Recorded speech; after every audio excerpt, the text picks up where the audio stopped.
I know a lot of people will be excited when they hear the sonic boom. Discovery, go at throttle up. These are going to provide quite a show because you're going to hear those sonic booms.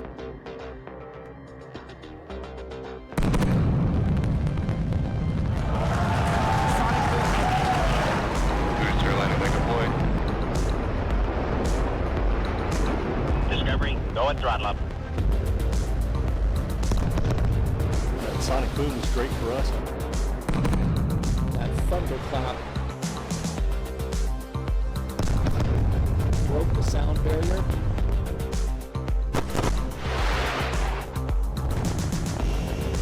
Side booster separation confirmed.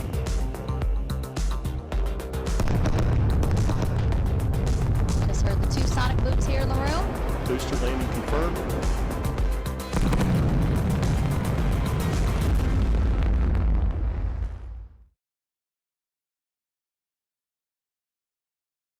Space and Rocket Review. Space and Rocket Review. You two girls, tell your friends. You in the hat. The Space and Rocket Review is starting. One night only, every weekday. Space and Rocket Review. Now with more sonic booms. I know a lot of people will be excited when they hear the sonic boom. And these are going to provide quite a show because you're going to hear those sonic booms.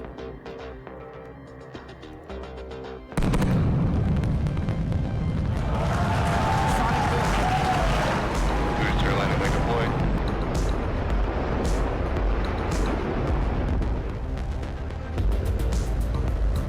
How long are you going to keep doing that bit Sonic for? boom is great for us. That Yes. thunderclap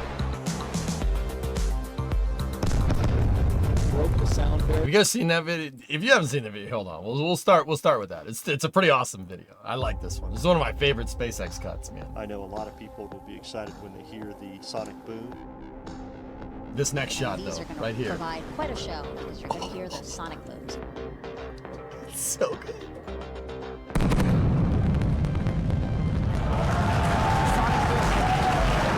Booster line to make a point.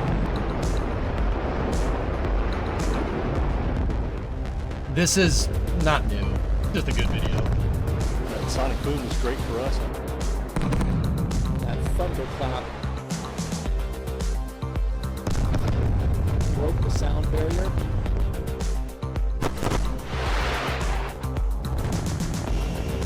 Side booster separation confirmed.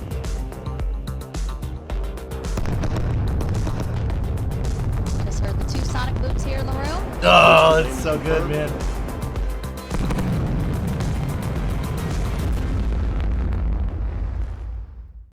That's a great video. Good shot of Slick 4 in that one. Hold on, where? Oh, yeah. Yeah, Joe, for sure. Yeah, absolutely. Yeah. Good call. That's also shot of Slick 4. Well, can't see Slick 4. It's coming into Slick 4, dude. Oh, look at that. That's sick, dude. So freaking, dude, that's still cool. You know, Starship, you very clearly saw my reaction to a booster catch was like, but I'll tell you, man, Falcon 9 is still pretty damn good, man. It's pretty good. It's pretty good. Like, it's pretty good. It's still pretty good, man. Can we watch this one more time before we start the space news? Ew, I stubby. know a lot of people will be excited when they hear the sonic boom. And these are going to provide quite a show because you're going to hear those Oh, sonic booms. dude, that shot is so good, man.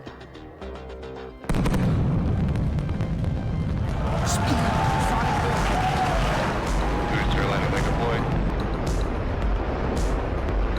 This is my boomstick. That's right.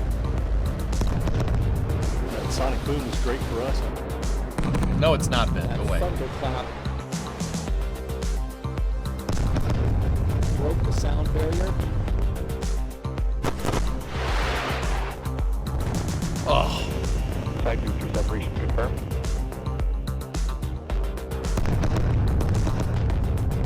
Just heard the two sonic booms here in the room. Booster landing confirmed. no good. so good. Oh my goodness. Dude, there's one of those shots, man. That shot of Falcon Heavy. Ooh. Dude, that is a nice looking vehicle. Okay? That's a nice looking vehicle. Look at that thing. That's beautiful. Which mission was that? SCP-2 maybe. It's got the upper stage band on it. That means it's a long duration mission. But yeah. Oh. Hey Bob, how you doing? What's going on? The Space and Rocket Review. Yeah, New Glenn Photobot. Yeah, you saw Slick 36 in the back, right? I know Blue wants to call it LC36. I'm sorry, I can't. Slick 36 is what it's been called for like a half century. It's gonna take a while for my brain to revise that. Anyway, too white, yeah. Needs more reuse. I kind of agree. Oh. There's also another one. There's another SpaceX video. You know, as long as we're just looking at all the SpaceX cuts, the past missions video. This is an old video. It's an old video, so but it checks out. Oh, it's 8 years old. No.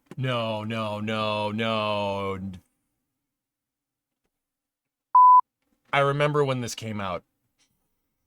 Whatever.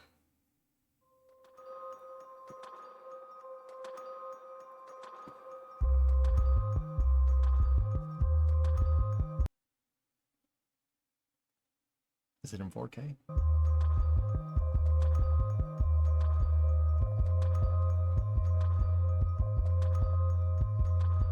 Does Sonic Boom affect the trajectory at all, or is it just a side effect? It's the wake. It's a pneumatic wake, Space Ghost. Think of it like a boat wake. No, not really.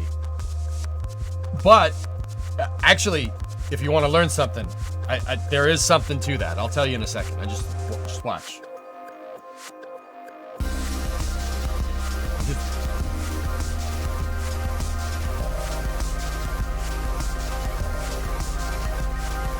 So cool. That's so good.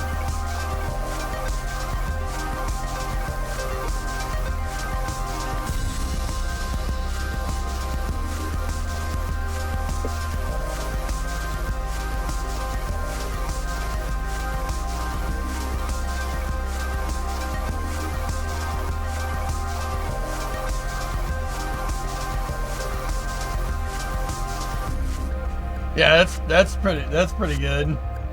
Yeah, that was a good one. Dude, that shot of looking up the business end where the song drops. This shot right here. Oh my god. Oh, that's so freaking cool, dude. That's pretty neat. That's pretty neat. How neat is that? Anyway, okay. Space Ghost, you asked, does the sonic boom affect the trajectory at all? Is that just a side effect? Now, okay, so in the context of Falcon 9, no, it doesn't affect the trajectory. It's the wake coming off the vehicle. You can actually see it in the you can see it in one of these shots in the sonic boom video. Here, it's right there. Look, see it? See the wake? Oh, it's so good. And you can see it in this other shot too, which is why I dig it. This one right here. Oh, that's so sweet. Now you want to know why you know, when Falcon 9 comes in, you hear two sonic booms. You see two vapor cones there? Two pressure waves coming off. So it's basically the bottom of the vehicle's breaking the sound barrier and the grid fins are breaking the sound barrier. Pretty cool, huh? Yeah, that's why you hear pow pow pow. You know, when the thing comes back in. It's kind of it sounds like 3, but it's really like you have the business end of the engines, right? Then you have the landing legs, which kind of combine. So it's like pow pow pow. You know, so you have 1, 2, and then 3, right? But you can see them right there. There's your wake. Now, here's the thing. That doesn't affect how Falcon 9 flies. It really doesn't. Now, the next question is, and Space Ghost, this is what you might not know this.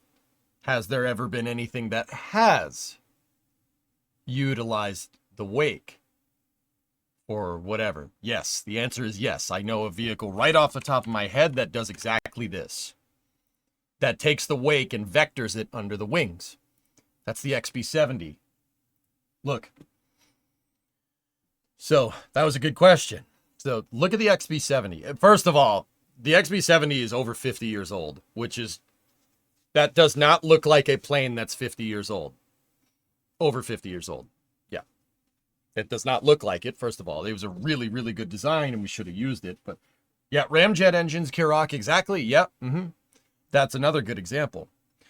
So, what was it like watching the Falcon Heavy test flight? Magical. So, the XB70 has a very curious shape. Get out of here. If you look, the way this thing flies, and this is why I showed you Falcon 9 breaking, you can have different parts of the vehicle breaking the sound barrier. The sound barrier is very, very dependent on airspeed. It's also dependent on pressure and temperature as well, right? Mach number changes because airspeed changes with temperature and humidity. It's aerodynamics is weird, okay?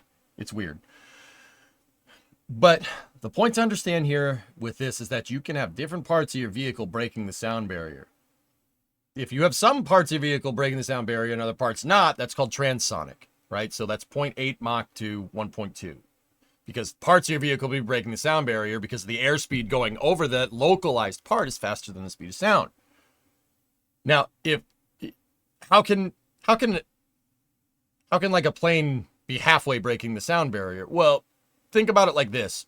Air moves faster over the top of a wing on an airplane than it does on the bottom because of the differential pressure. That's what Bernoulli's pressure principle is. So when a plane is flying, by definition, when you get near the sound barrier, the top of the wing is going to break the sound barrier before the bottom does.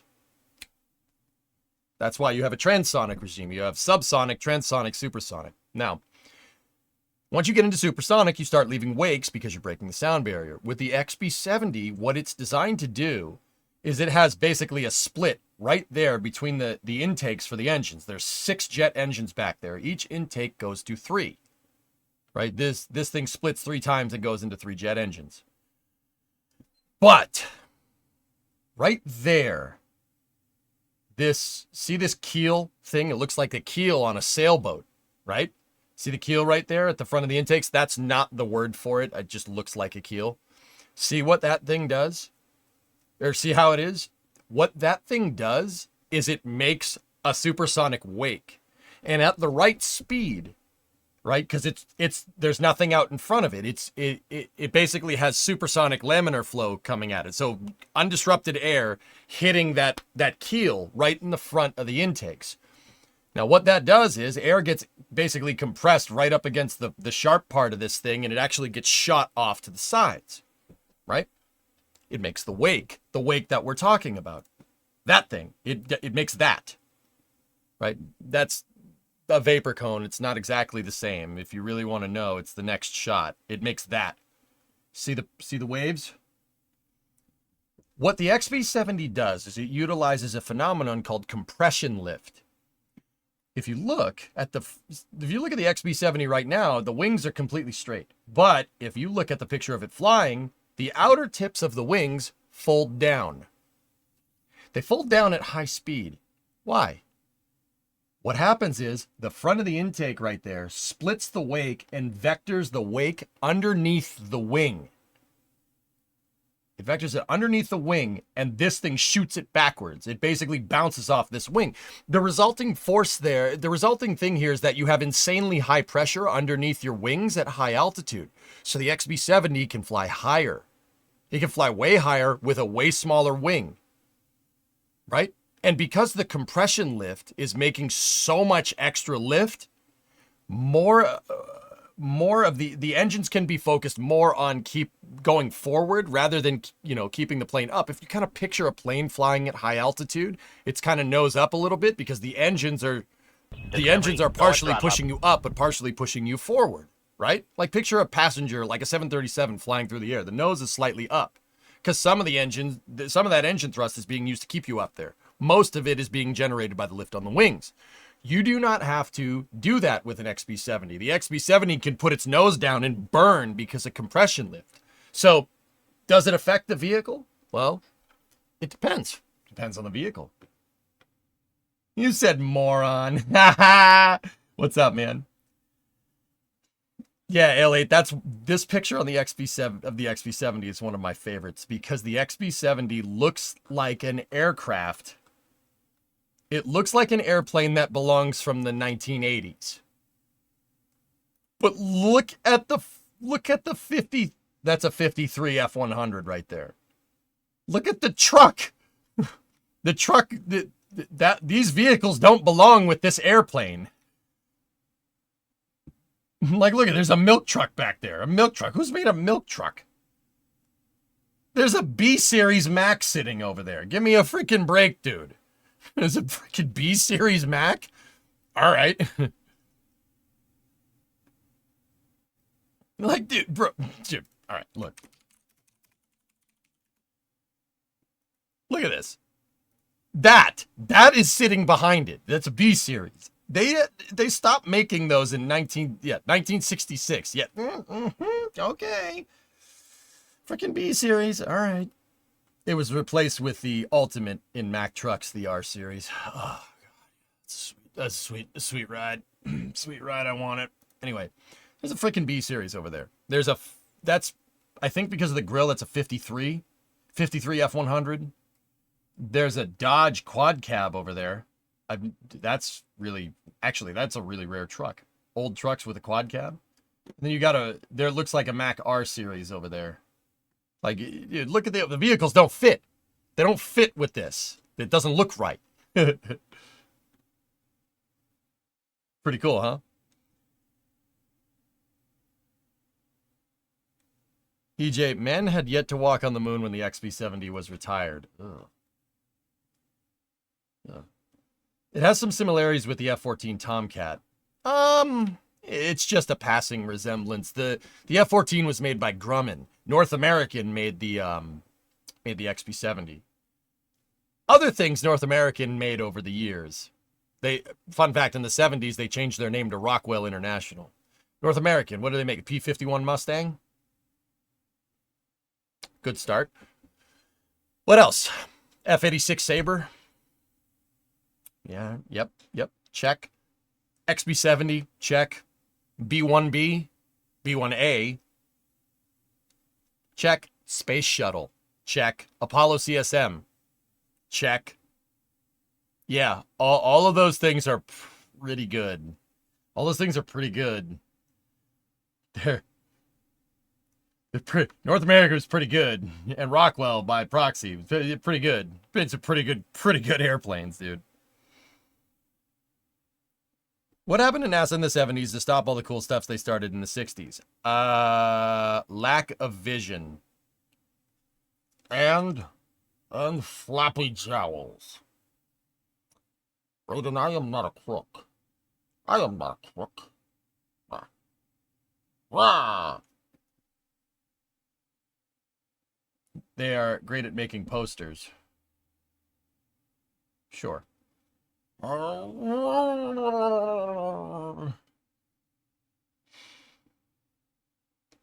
Last pulls. Speaking of planes from this era with supersonic capabilities, what are your thoughts on the Avro Aero? Mint. Sweet plane. What happened with that, though, is a little sussy baka glitched. What happened with that plane? A little sussy. Jets have air masks for the pilots, right? The air coming from the outside goes inside the jet and gets supplied to the pilots. How do they decompress that air to a pressure that the pilots can handle? It's a tap-off from the jet engines. It's not from the intakes. It could be. I mean, you can... It depends, Flykin. There's a bunch of different ways to do it. You could tap off from the jet engines. It could be just a straight intake with but either way, if it's a tap off from the engines, what's called bleed air with airplanes. It's called a tap off in rocketry. It's called bleed air with airplanes. There's a pressure regulator. Yeah. There was one vehicle that used that bleed air to actually make RCS. Fun fact. Yeah, some guy in England came up with the idea of using the bleed air from an engine to make reaction control jets and actually have your plane hover and be able to maneuver around while it's hovering. Harrier, man. Yeah. Harrier has RCS on it. Yeah. And it uses the bleed air from the tap from the engine. It's really cool. I still think that's really neat. It's a really, really good design. It's Sasibarka. That's right. Yeah. I still think the Harrier is one of the most legendary vehicles. Like, it's one of the most legendarily designed vehicles ever. There's a reason why we still use them. There's a reason why everybody that's fielded them has still uses them. The Marines still use the Harrier a lot, actually, and the Royal Navy uses them too. Like, it's a pretty good design. Harrier has one engine, one motor to make the whole thing hover. That's pretty good. That's a pretty smart idea. Become an agent of chaos. What is that?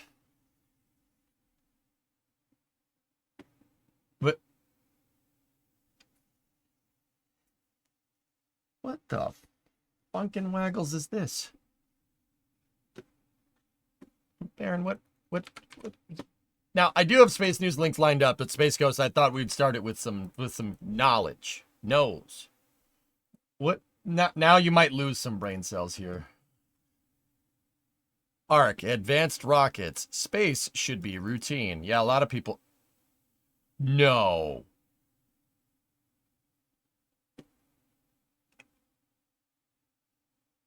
No. No. I haven't covered Viper stuff. No. No. No. No! Oh, what are you doing? It looks like you glued a freaking 727 onto the back of a rocket. What?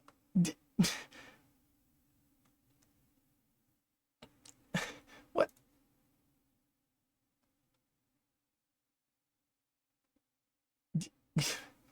What? Make it stop. Make it stop.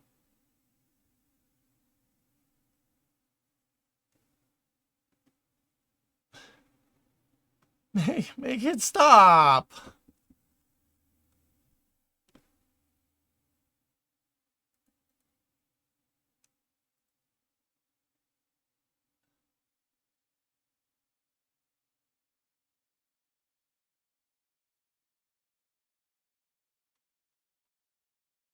Oh. Oh. What are you doing? Why? I got a creeper. Cirrus. Dude. Cirrus, okay. Part of me, it's so gosh darn bad, bro. Like part, and it's, I guess just not Cirrus. Like, you reminded me because you know you're out doing your thing, right? Like, part of me is like, where are you getting funding, and how did you pitch this to somebody? And I might not be able to know how to build a rocket, but I can pitch ideas. I'm very good at that. I'm very convincing. These guys can convince that rocket with a 727 glued to the back of it, air breathing. If they can convince that and get some VC, I'm like pretty damn convinced that I could do that, because that design is it's out there. Isn't that just Sabre? That's not even Sabre. They have 3 jet engines that are supplementing their rocket exhaust. They're basically using jet engines as attachable SRMs, except they don't detach, which...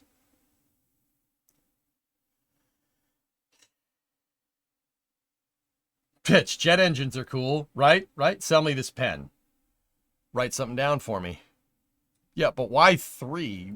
What is... How you...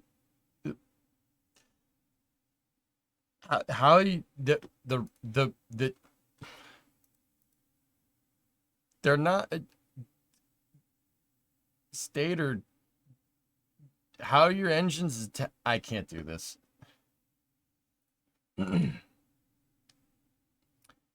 Oh boy. Guys, so here's the thing. All right. Maybe in the future you could, like, somebody's going to come up with attaching jet engines to a rocket engine. The idea is that you supplement. The idea is that the jet engines are super efficient. That was my knee hitting the table, by the way. Jet engines are super efficient down low in the atmosphere. So if you use them, if you lay into your jet engines when you're lower down, right, and then when you get to the upper parts of the atmosphere where the jet engines don't work anymore, you can ignite your rocket engine and go. Not a bad idea. The thing about that is that rockets don't spend a great deal of time in places where jet engines are good. Jet engines, an air-breathing engine, unless they have some kind of cone intake. So I'm going to go out on a limb here and say that they probably have some, like, SR-71 engine attached to the side. So they're probably like, oh, it's turbo ramjet. It can go Mach 5 or something like that. And maybe they do. Maybe they do. All right, show me the hardware, first of all, right? But even that, putting like 3 J-58s on the side of a rocket and then use it and having the exhaust bypass go, like, mix in with the exhaust gases from the motor. I mean, you could do that. And you might be able to actually accelerate the air coming out the back if you have the jet and the rocket engine ignited at the same time.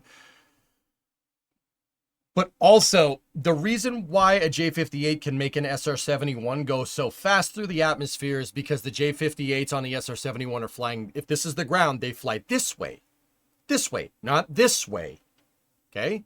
Flying this way means you're going to be in the atmosphere for less amounts of time. So unless this rocket pitches over, flies like an airplane, and shoots off into space that way, which is horribly inefficient if you don't have any wings, those jet engines are... having jet engines attached is a decent idea, but you need to stay in a place where the jet engines work for them to actually prove they're worth their weight in, well, mass. But that's the whole idea. Like, that's why I looked at this and went, okay.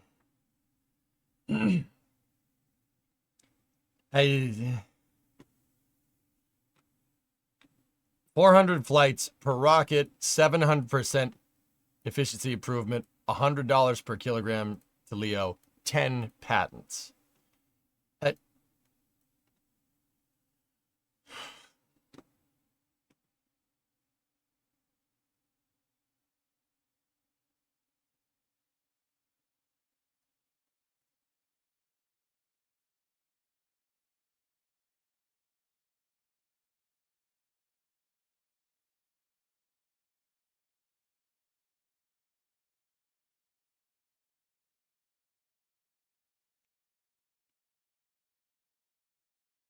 Yeah, Hokey, this is what I mean, dude.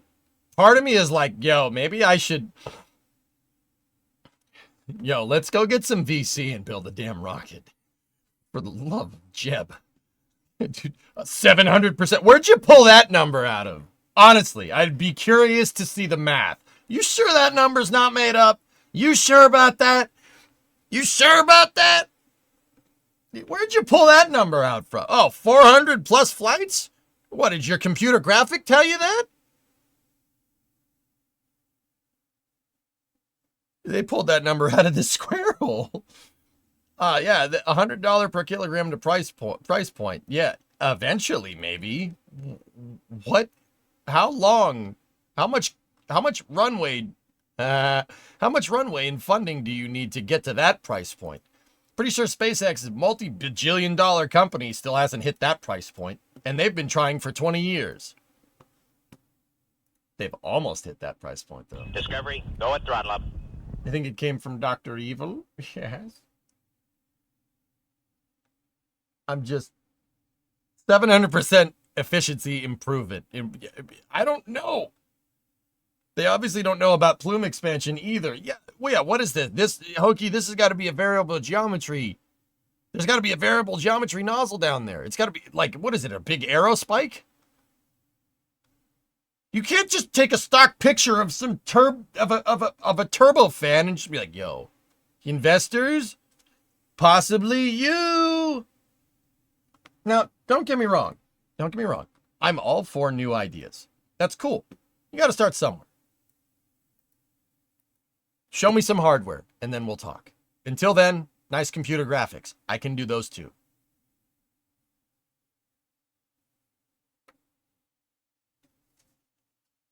Also, that's HTV. Yeah, exactly. They just took a stock image of the ISS with Canadarm2 and HTV. Looking at that payload, I think that's HTV-9, if I'm remembering right. It looks like an aerospike.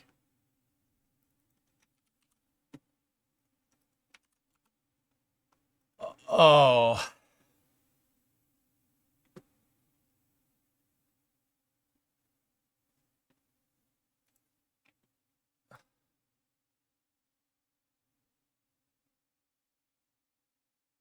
If you had to pitch a rocket, what would you pitch out of curiosity? Well, I can't tell you.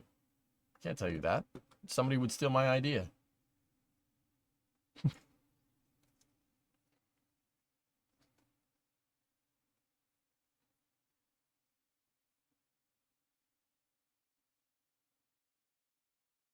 Pilot Mike Cage, I just saw a semi-truck carrying a wide load down I-10 heading west.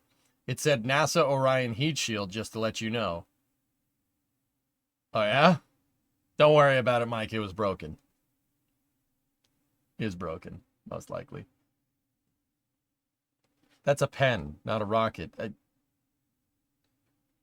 Where can I invest in an NFT of this? Like...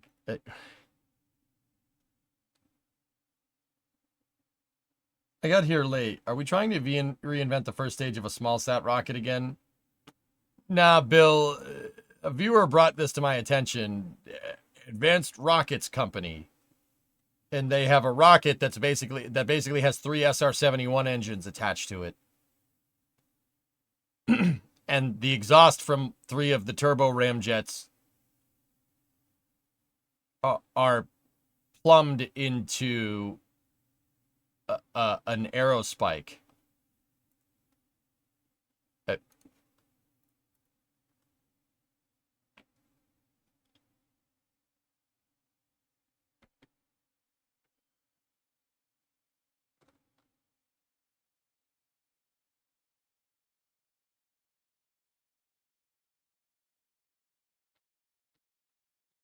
Your company would obviously be called Rockets Worldwide. Investors?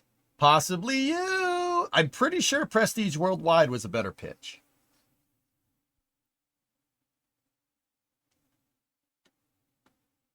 Yeah, Darkru, we don't need to watch this rocket in 20 years beating SpaceX. Now, here's the thing, guys. Okay, you want the honest opinion here? This is cool. Great website. Nice. I could make this in a weekend. Actually, probably Brimo could. I'm the 3D modeler. Brimo can make websites. I could probably do that. I make the 3D model. I make that in a weekend. No problem. It's easy. This is the, like, show me some hardware. Show me some hardware and then we'll talk. Because right now, that's just a really nice 3D model. These numbers, I have no idea where you're pulling these numbers. What are you talking about? Where are you getting this from? 400 flights per rocket. Yeah, how are you going to do that?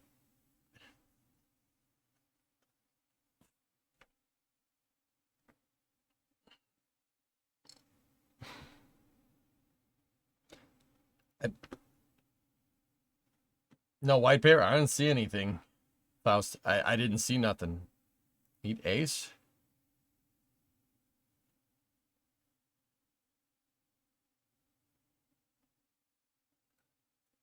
The vehicle's geometry and aerodynamics significantly reduce drag during flight, but allows to maximize drag during re-entry by a simple change in orientation.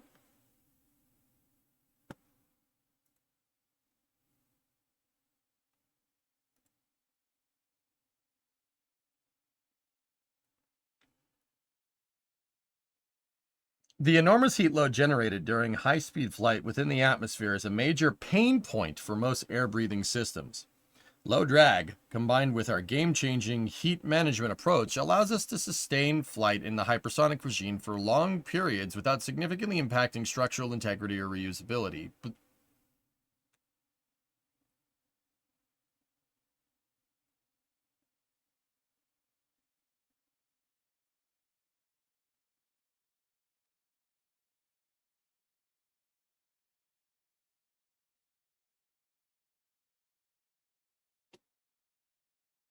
Our rocket-based combustion cycle propulsion...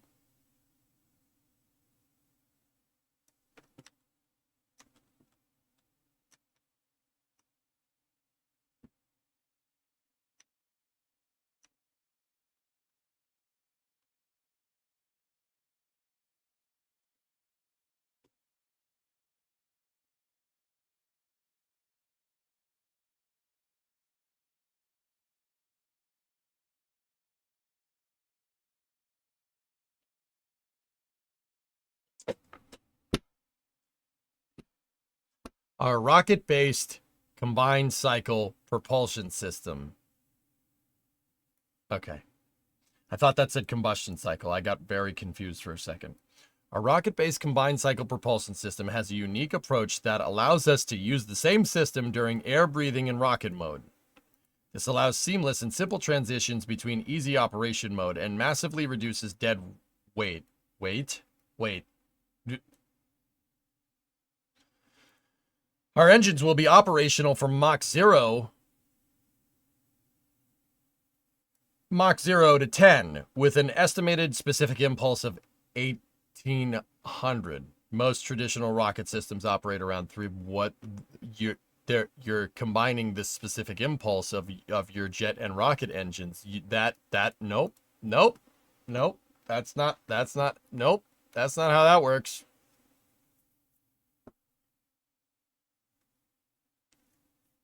Oh, nope. Nope. Nope. That's not how that works at all. That's not how that works at all. Baron, where did you find this?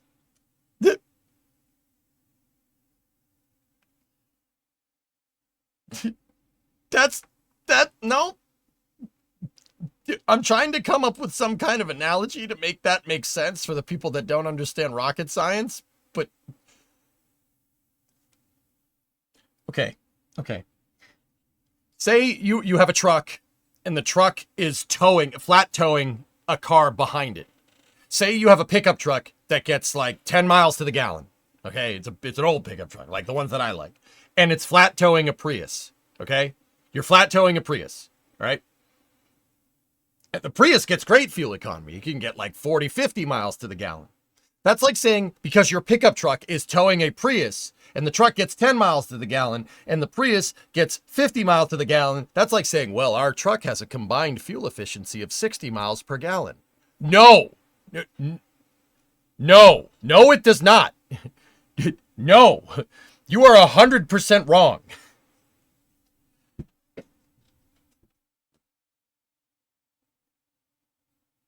No. Stop it. Stop doing that. There's enough buzzwords on that website to... Yeah, X-Wing, not saying that, but all right. Yep.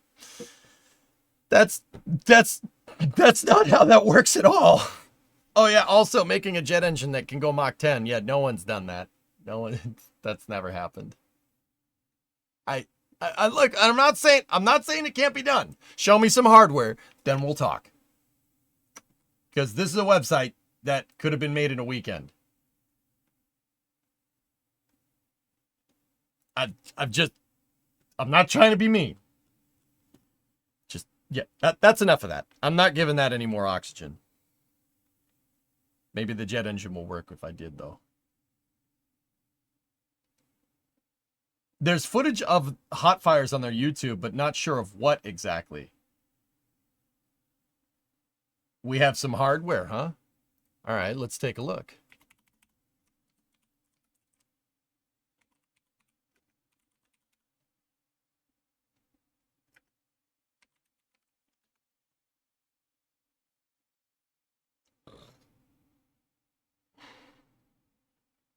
Hot fire.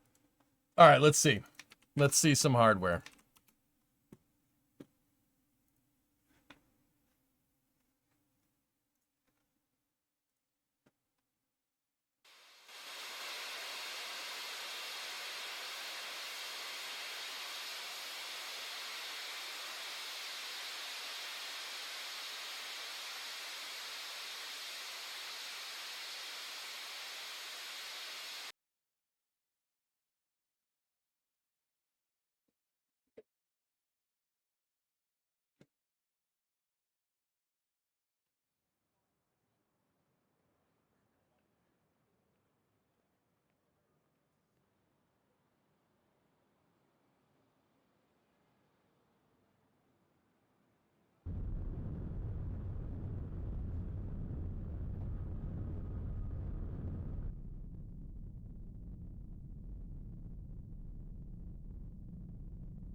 I don't know if that music is legit or not.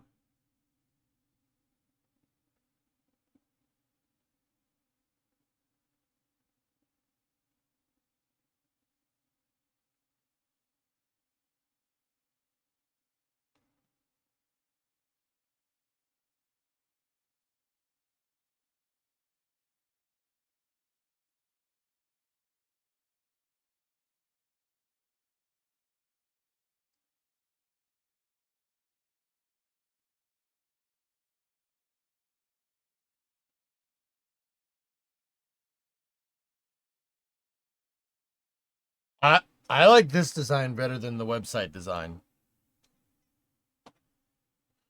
To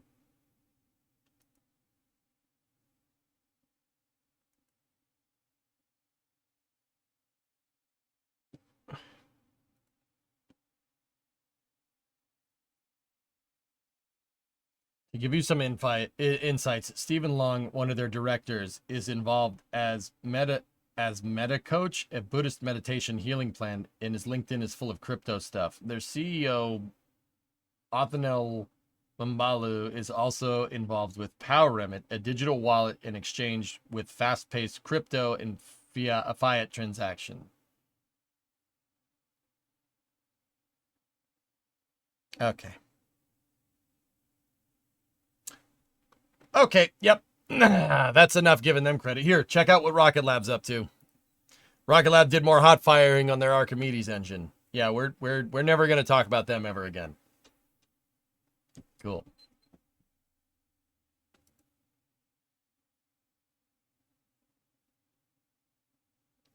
Very nice.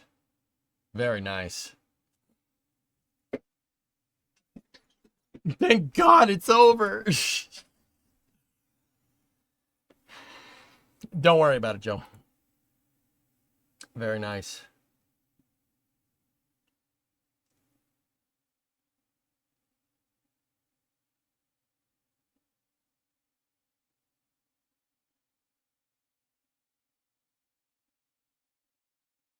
See how defined the under expansion is coming out of the rim of the nozzle? Very good. That is a happy rocket engine. That's very nice. Very happy. This is the Archimedes engine. Archimedes is neutrons, first stage motor. Here.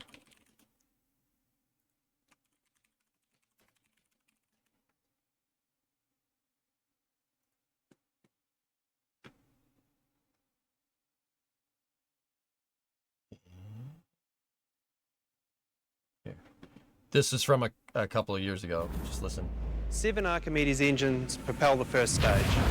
Stage.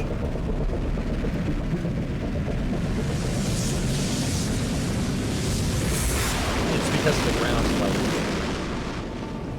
Since reusability is at the heart of the Neutron design, we asked ourselves, how could we reuse as much as possible to really drive down those costs and time to get it onto the pad and launch again and again?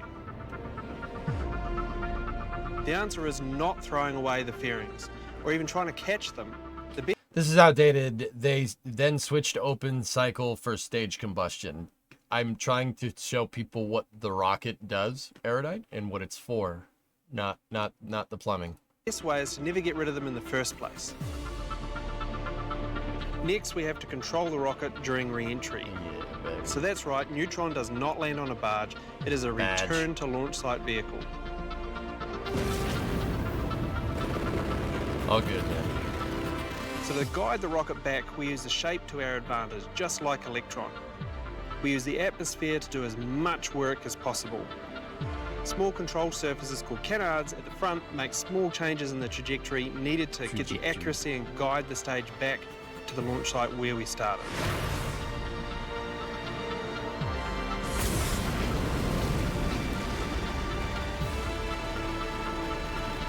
Canards. Yeah, that's what the engine is for. So what lands back on Earth is a complete first stage, fairings and all. See, here's the thing. Rocket Lab showed this, and I'm like, okay. When they showed this, I said the same thing. I was like, okay, I'll believe it when I see it. But also, there's your engine right there. See? That's the hard part. Propulsion is always the longest lead item in any rocket. Any rocket design. The engine is the hardest thing to make, just like it is just like a car. That's the hardest part of a car to make. Engine or motor, I mean, pick your form of propulsion, right? That looks pretty dang healthy. Yeah, very, very nice. Now, if like you asked, why is the plume not symmetrical here? It's because of the ground. Well, specifically this ledge right here. Rockets, the rocket engine is actually moving the air so much it actually creates a vacuum and it pulls stuff this way. What you're seeing is the turbulent air that's getting sucked underneath the rocket interacting with the plume right there. You're getting a small bit of air compression here from the vacuum that the rocket is making. Note that the ground is a lot closer than the ceiling, so the plume is a lot more defined. This is a lot more like what you'd see with the rocket motor. Very nice, very nice. That is not. This is why, you know, you have horizontal testing like this, and you have vertical testing too. It's good to have both of those types of test stands. That makes sense, dude? What is the mass to orbit with the Archimedes? So Neutron is a medium duty launch vehicle, medium duty. So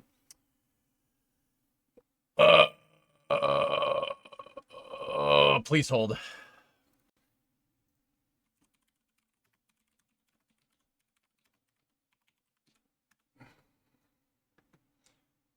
Uh, 13 tons.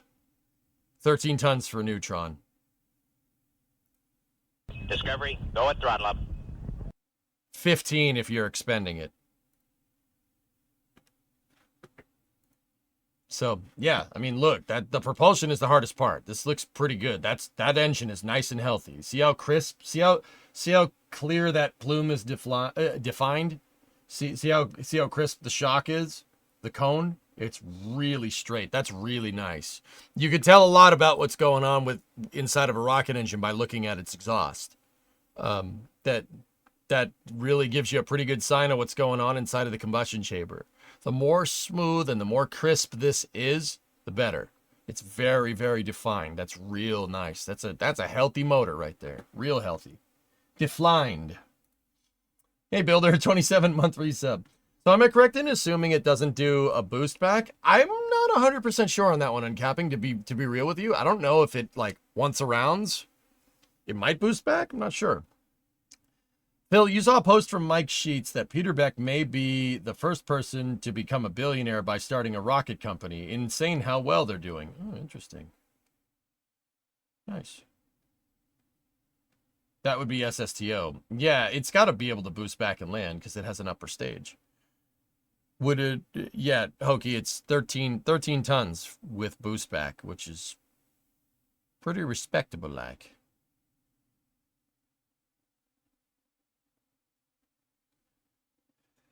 How do they not damage the ground and other stuff without water suppression?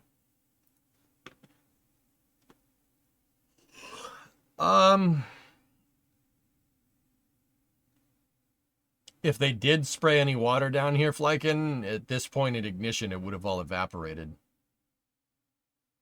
But it looks like the concrete's pretty abrasive right here, so they might not just use anything. It might be high enough off the ground where it doesn't matter. Have you seen the last Mark Rober video? Yeah, Kirak, I saw that. They're putting a payload on the next SpaceX transporter mission, which is pretty cool. I think it's neat that a YouTuber can get payload into space. That's pretty cool, man. I know Mark Rober's ex-JPL. I know. He's a good STEM guy. Real good, actually. Yep. They posted this last week, their launch mount. Yes, they did. They did. I did retweet this, but I forgot to show you guys this yesterday. Thank you, Mutter, for reminding me. Neutron, and what do I always say? Anyone can do computer graphics. Anybody can do that. Anyone can do computer graphics. I can do that. I've shown you how to do this, right?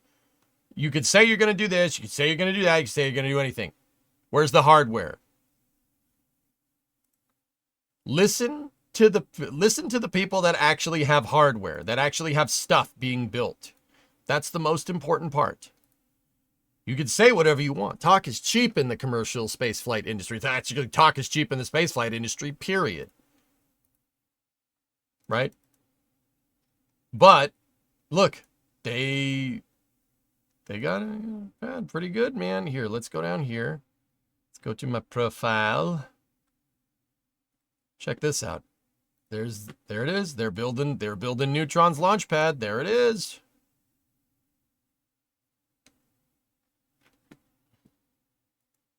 I don't know, Flacken. I think that's Destin.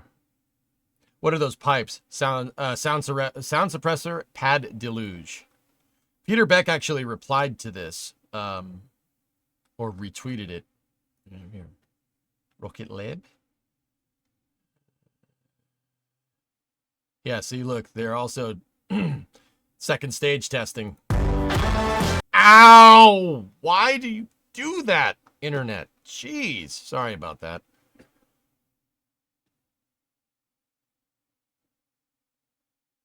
Yep, there you go. Second stage testing. There's some hardware right there. Pretty good. Discovery, go at throttle Hey, up. Yusuf, how are you? Second stage vaping, yes. Yes. It's a pretty high fidelity testing article there. Look, it has the it has COPVs for tankology built into it, man. It's just missing an engine. That's clearly a brewing tank. Yeah, you're right. Where did Peter Beck? All right, whatever. Hold on. Where's Peter Beck?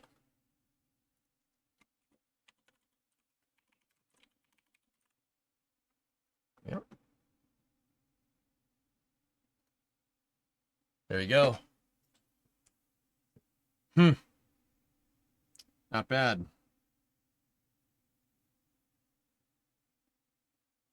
Yeah, Deadbringer, it's ridiculous, man. That's pretty good, man. There's a launch mount. I'm curious to see how the flame, what are they, where's your deflector going in this design? Because there's a huge pipe there instead. That's a water pipe for sure. But there should be like a flame deflector underneath here. OLM1 if it was good. Sure. Where's this at? Wallops. Mid-Atlantic Regional Spaceport, Brandon. I'll show you exactly where it is. Out. Yes. You need to see this.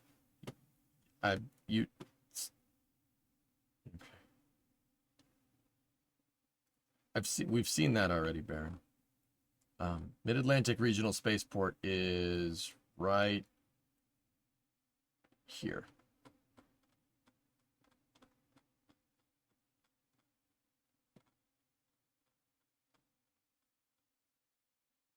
So Neutron's pad is being built right there. See the stand right there? That right there is that. Understand? You could tell because of the way it is. No, see the concrete blocks? Actually, that might be for the water tower. It's that one, excuse me. That's the water tower. That's the one right there. The stand is over this, which makes more sense because that's where the water pipe is coming in because the water tower is right there. And it looks like it'll have a single deflector going out. Oh, okay. I see what this is doing. Got it. Yep. That pipe is not in its final spot. That's why this picture makes no sense. That pipe isn't in the ground yet. This pipe should be down. It should be sunken into the ground. There's the provision for it right there. That makes sense. Actually, good that you asked that question, Brandon, because now I figured that one out. Where does the pipe go? That's right. It goes in the square hole. Yeah, this is an old picture, dudes. The water tower is built. It's there. Along with most of the pad. Let's see.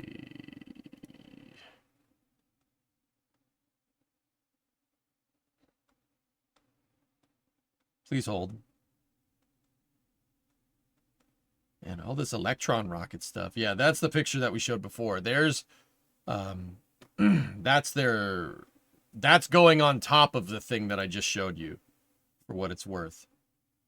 That's going to stack on top of those holders that we just saw. That's Neutron's pad. That's a picture of Neutron right there.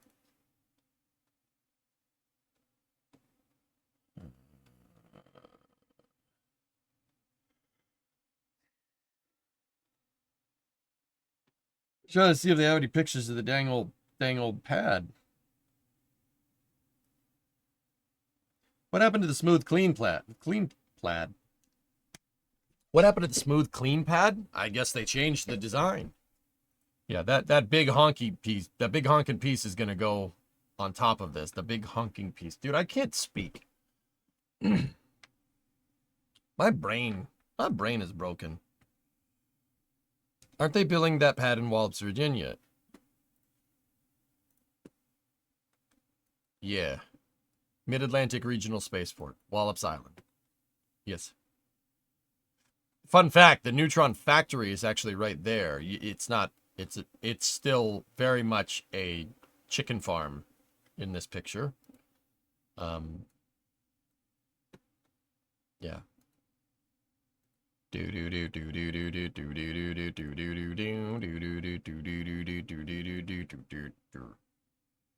Yeah, they bought that parcel of land and they're making it their Neutron factory. Where's our Wallops flyovers? Excuse me. When Wallops flyover? Antares' pad is right there. Electron's second or third pad is right there, and then Neutron's pad is right here. So yeah, Wallops has more orbital rocket vehicles right now than ever. Than ever. That's the end of the sentence. If I recall correctly, Wallops is limited for 18 launches per year. 6 liquids and the rest are solids due to EPA rules. Kind of sad. I have a feeling that might not be a thing anymore. Maybe I'm presuming. Anyway, on to something completely different. Here, check this out. So this is coming from my buddies over at NSF. So I want to get the word out on this because it's actually super cool. NSF is going to be interviewing Don Pettit. Don Pettit is up at the space station right now. He's part of the Expedition 72 crew. He's up there. He flew up there on a Soyuz. Yeah, that's cool. NSF has an interview with an astronaut on the ISS. It's next Monday at 11:45 Eastern. That's 15 minutes before my normal start time, which prompted me to post this during the break. Well, chat, the stream start time might be delayed next Monday. Not missing this. So, didn't Cygnus used to launch out of Wallops for ISS resupply? It used to. You know, because Northrop Grumman had a solution to build their own in-house heavy launch vehicle and decided they didn't want to do that because it was too expensive. Even though the Air Force footed $500 million for it. Yeah, they decided they didn't want to do that. That's right. You heard that right. The Air Force paid Northrop Grumman $500 million to develop a solid rocket heavy-duty launch vehicle called Omega. And when the Omega didn't get any contracts, it didn't get down-selected by the Air Force for defense missions, Northrop Grumman decided they didn't want to make that anymore.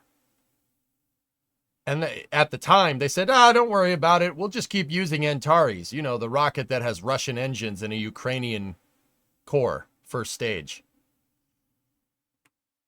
This was before 2022, by the way. Yeah. Oops. So yes, Antares used to launch there in the 230 plus configuration with Russian engines and a Ukrainian core stage. Let's just say those supply lines dried up. Yeah, those supply lines aren't a thing no more. So what they did instead of developing Omega, they said, no, we'll take Antares and we'll retool its propulsion system for the third time. Actually, second time. Well, yeah, third time, technically. Yeah, so Antares is going to have a new version that uses Firefly Reaver engines in the first stage. Yeah. Antares 240 is what it's called, I believe. The last version that flew is Antares 230 Plus. You know, the one with the Russian engines. I'm guessing those parts are on back order. Yeah, they stopped making Antares 230 Plus, which is a pretty damn good rocket, or was a pretty damn good rocket for the time. And Firefly is going to make Antares new first stage engines. They're going to use 2 Reaver engines. I believe the Antares stage factory in Nipro was damaged. Yes. Miranda, not Reaver, 230 pounds of thrust. Excuse me, not Reaver engines. That's right. The Firefly's MLV engine. Excuse me. Launch vehicles confused, Pete. There's too much information up there. I thought it was going to be 330. You're probably right. You're probably right, John. Yeah. It was the one in Nipro, Joe, is the Yuzhnoye Design Bureau, which I believe means Southern Design Bureau. The Russians also have very literal names for their stuff. Launch Design Bureau is South. Okay, South Design Bureau. What about one that's East? East Design Bureau. Okay.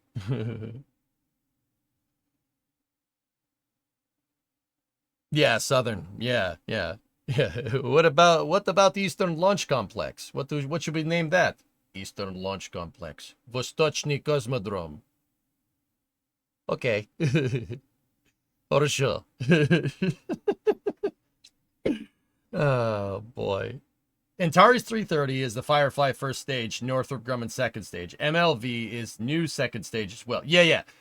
The Miranda engine goes on MLV, but MLV is a different vehicle than Antares 330. Sorry, that's the right one. Yes. Have you talked about Stoke yet? I have not, Elon. No, I have not. Speaking of Firefly and Wallops from earlier, aren't they planning on having their first East Coast launch pad there?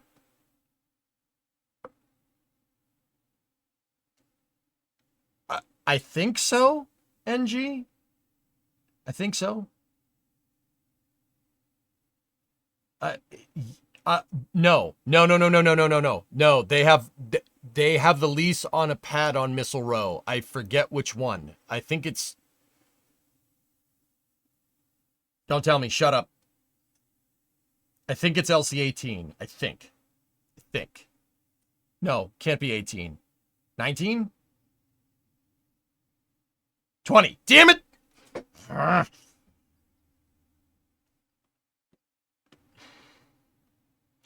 Funny enough, if you search the names on LinkedIn, there was a change in leadership on the OLM2 build manager.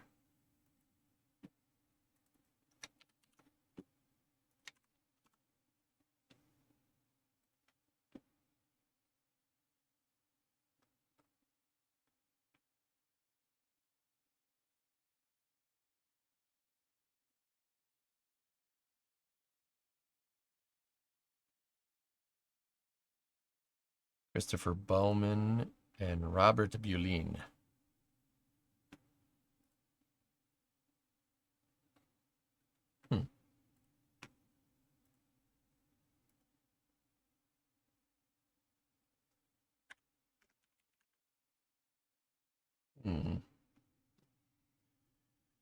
New lead engineer on the launch mount, Maria Varela. Okay, yeah, because Mary posted this, and somebody linked this to me, and I had no idea what the heck that meant. I'm like, I don't understand what any of this means. Mary took these pictures, by the way. Yeah, I had no idea what that meant. I don't know what that means, but now we do. I guess they have new managers. My question is, what are these other guys doing now? And also, yo, Maria, hit me up. I want to design launch pads. I'm good at that. Well,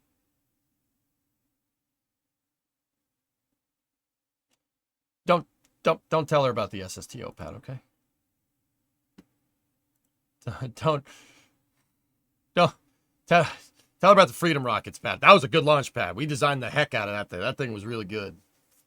Her launch pads don't blow up. Excuse me, geek. Excuse me. Explain Flight 1, then, jackass.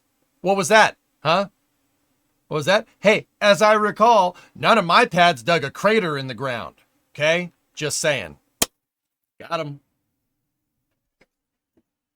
Reading up on it, it looks like Firefly is going to have the Antares launch site to support Alpha. Yep. It's an internal meme since the rumor has it, if you're the lead engineer, you sleep in a trailer next to the build site. I'd do that. Do you design launch pads in Kerbal with Kerbal constructs? No, Ben, no. I just design launch pads out of rocket parts. But I ended up using Kerbal constructs near the end just to give me some flat ground to build a launch pad on. If you really want to know.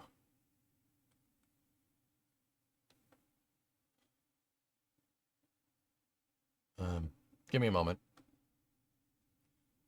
Picture time.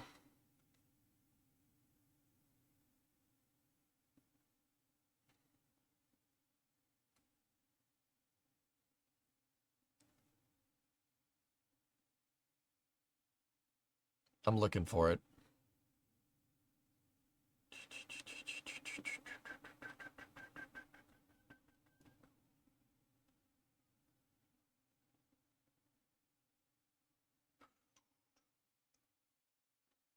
This will suffice.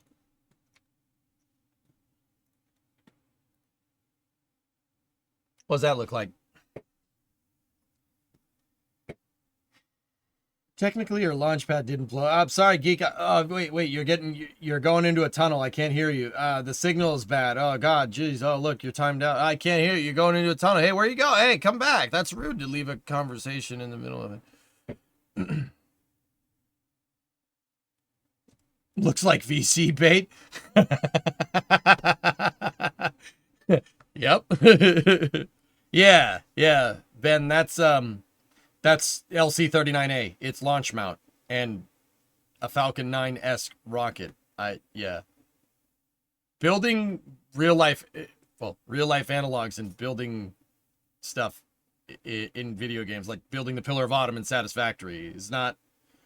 Satisfactory ain't the only game I do that in. In Kerbal, we built real working versions of real life launch pads. Well, fake working versions of real life launch pads. That's yeah.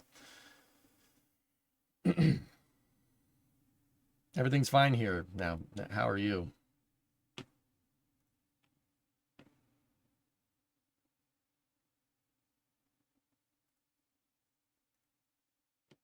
Working. Is it not working? Is it not working in this picture, Mutter? It is. Dick. The transporter erector looks good. Thanks, man. Yeah. I only started using Kerbal constructs at the end because I ended up making... So, we ran into a problem. There's no flat ground in KSP near the runway. And if you're making stuff that comes back down and lands, you don't want to have the...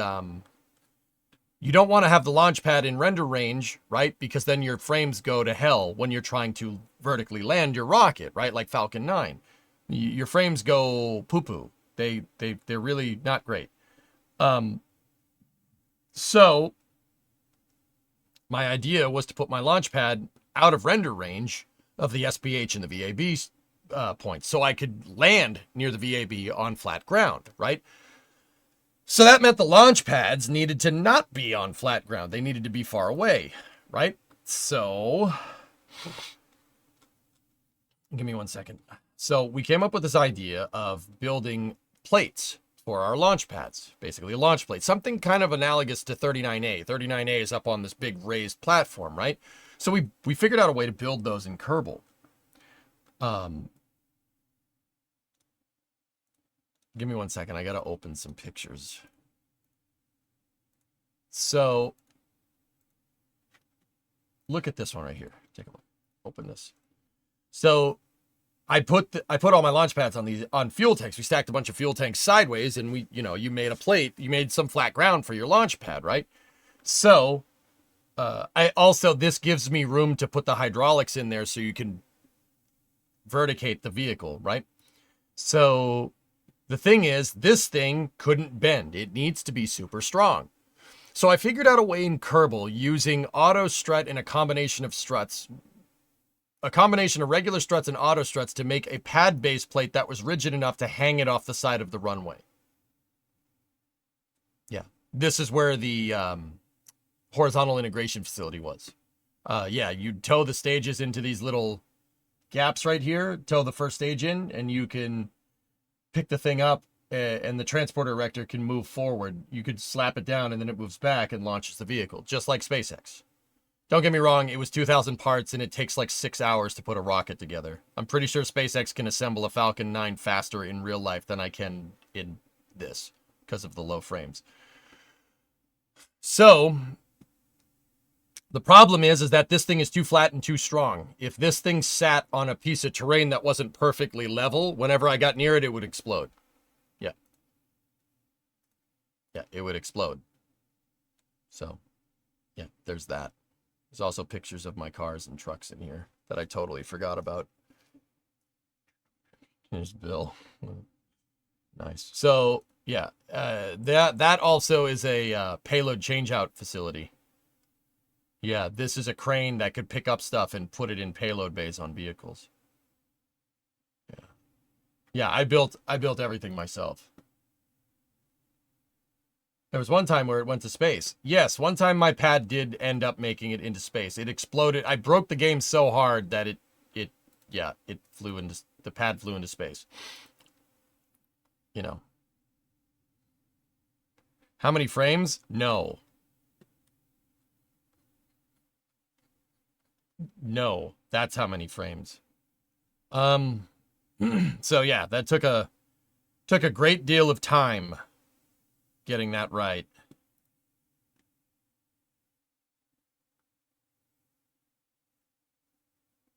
Give me 1 second. The pad manhole covered itself. Yes, that's correct. There is a mod that somebody linked a little while ago, guys, just on a quick side note. There is a mod that somebody linked a little while back. I forget who did it, but I have that page bookmarked. It's KSP Community Fixes.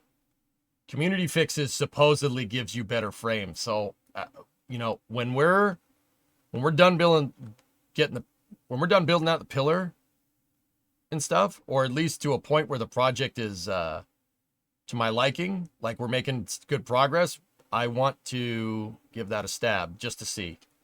I want to see how good the Community Fixes is. Just out of curiosity. We'll see how close we can. What's a good word? Nothing, Rod Guy. How are you? Oh, yeah. Also, I made Venture Star and its launch pad.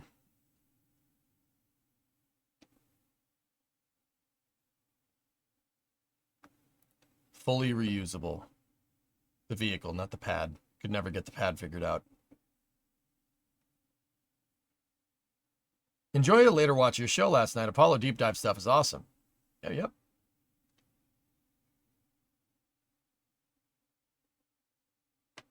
Community Fixes comes with any mod. Yeah. Yeah, KSP Memory Lane. Well, Rocket Guy, the reason why we were talking about it is because SpaceX switched the lead on the OLM, the project manager on OLM 2. They shifted some personnel around, and it's funny, they made a joke about it by here, look.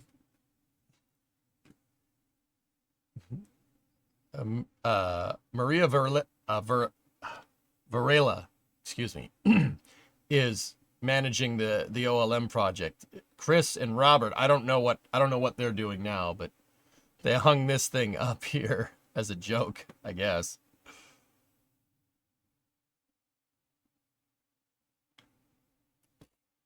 Yeah, I know, Apollo. Reusable SSTO, single use pad.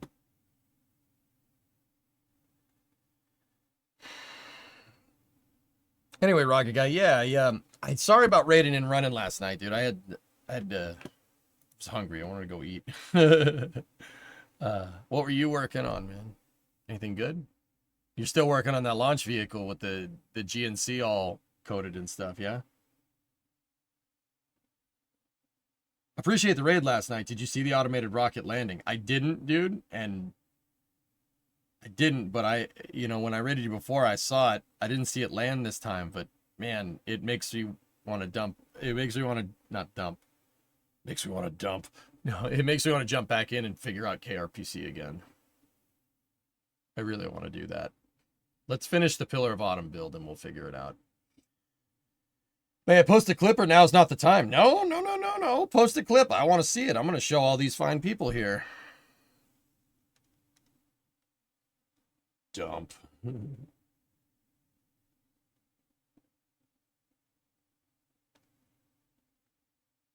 We're going to dump the clip. Dump it. Gib clip. And 9 wants it. So now you have to. All right, let's see. Rocket Guy is working on building a fully automated reusable launch vehicle. Kind of in a similar manner to what I do. Oh boy.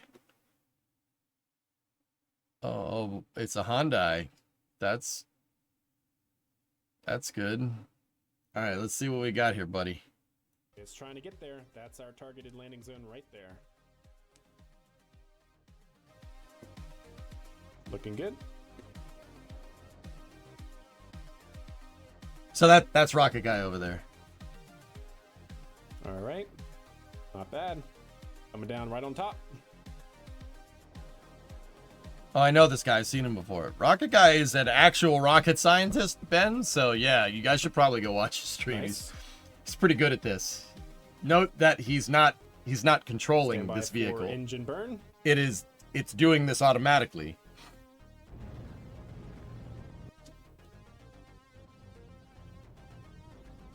Bruh.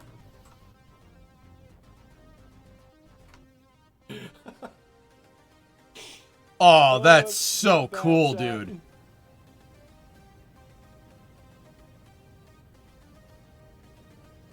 Fuel. Oh. 22.5 meters from the pad. I was about to ask, Rocket Guy, what's your reference frame? Your reference frame is the pad. Got it. That's pretty good, man. Nice. Stand by for engine burn.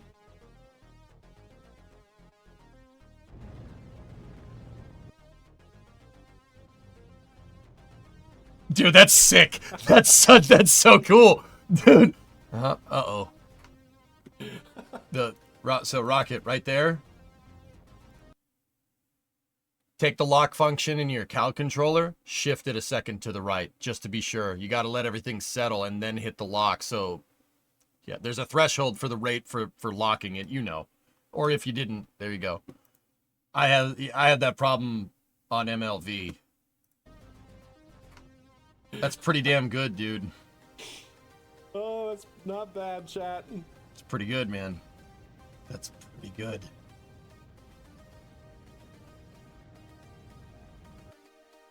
Hmm. What do you got? You got 3 skipper engines in the first stage there? I actually have a Cal controller spamming lock repeatedly every 0.1 seconds so the legs have a chance of locking. Oh, I get it. Yeah. That's a way to do that. Sure. That's a way to do it.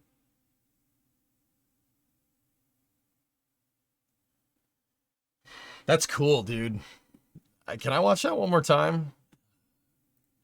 So this array of numbers here, Rocket Guy, this is your reference, the vehicle's reference. So distance from X, Y, and Z relative to the pad. Yeah. It's what is it? Is your reference frame like a longitude and latitude for the pad? I'm just curious. I'm just asking questions because I don't know dick about this. There we go. It's trying to get there. That's our targeted landing zone right there. Looking good. So it's linear distance, linear velocity towards the pad, and then the commanded pitch. Oh, okay. Those other numbers are rates. I got it.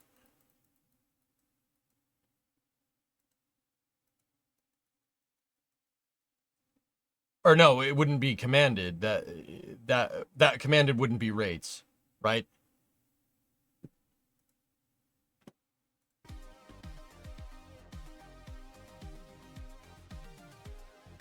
All right. Commanded angle. Yeah, I got bad. you. Cool. Coming down right on top.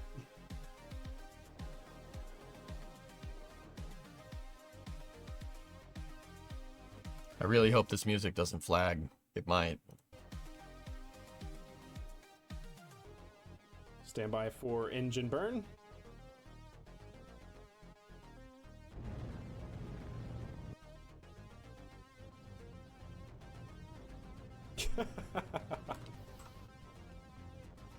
Real New Shepard energy camera angles here, man.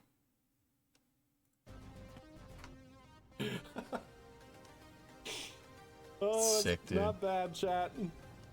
It's freaking sick.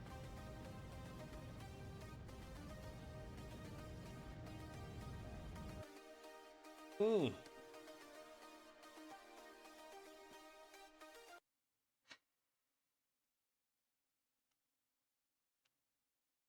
That's pretty good. Yeah, Conan, it looks like this camera angle looking down the crawler way at the vehicle, it really looks like the angle, the camera angle that Blue Origin uses for New Shepard landings. Just want to see it one more time.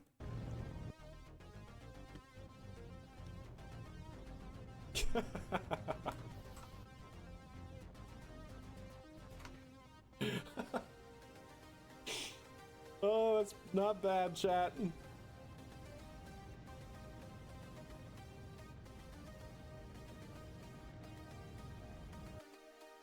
Hmm.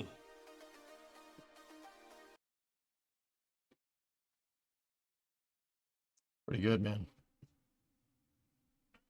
It's pretty good, dude. That's impressive, man. That's not easy to do, even in Kerbal. You are a gentleman and a scholar. It's pretty awesome, dude. All right, anyway. Back to space news, guys. That's Rocket Guy over on Twitch. I2 O CKETGUI. I2. So it's Elite R. What's up with New Glen's? Blue Origin has gone quiet. Don't know. Haven't heard anything. The New Glenn was out on the pad, like they were getting ready for a hot fire test, and then they took it off and they put it back in the HIF. That tells me that sounds like a teething problem. Teething problem to me. They probably put it out there and saw something they didn't like, and yeah. Anytime you do something for the first time in anything that has to do with aerospace, expect the unexpected. I mean, obviously you don't want the thing to blow up, right? They just probably saw something in their process somewhere that needed to be changed. That's all. I guarantee you it's not that big of a deal. You don't get, let me put it to you like this. You don't get that far into your processing, like integration processing. You don't get so far as to put the entire stack up on the transporter erector and then like erect it for the vehicle to not be like good. You know what I mean? You don't get that far into the process. Or they did, but I highly doubt it.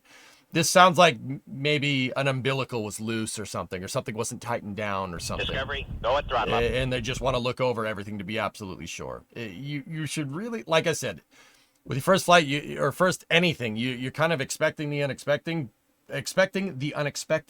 but like that, you should be like extra cautious. So like, if a piece of paint is flaking off the first time you put the vehicle on the pad or something, if paint's flaking off, you should pay attention to that, because that's something that you did something that the vehicle did that you didn't want it to do. The paint flaking off could be bad load calculations or something. It could be bending it, like that's just an example. That's not what happened, but even the slightest thing, the point that I'm getting at is like the slightest thing from their integration test, if it didn't go, like when they put the vehicle upright, if it didn't go perfect, they're going to be like, nope, bring it back. Nope, you, come back over here. Come on, you, come back. I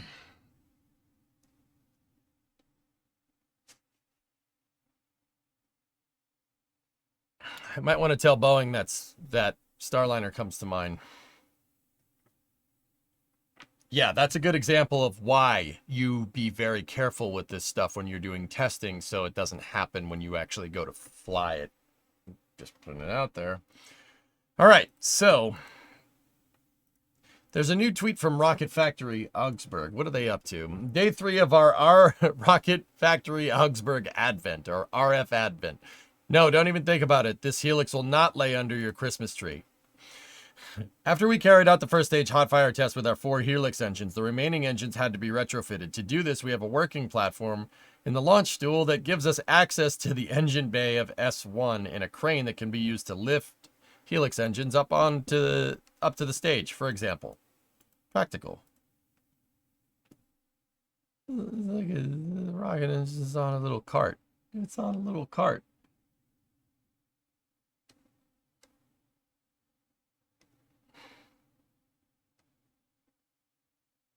They brought it down to do something. Went vertical again, and then took it off the pad completely. So, David, think about this. Probably saw something they didn't like. So, put it up for the first time, saw something they didn't like. Could have been anything. Brought it back down, looked at it, tried to fix it, right? Tried to change something to fix it. Put it back up again, right? Didn't fix it. Put it back down. Put it back in the hangar. So, it's clearly a problem that can be that can't be fixed out on the pad.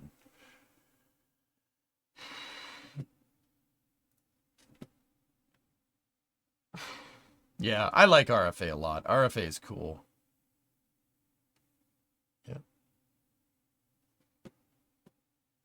Sweet.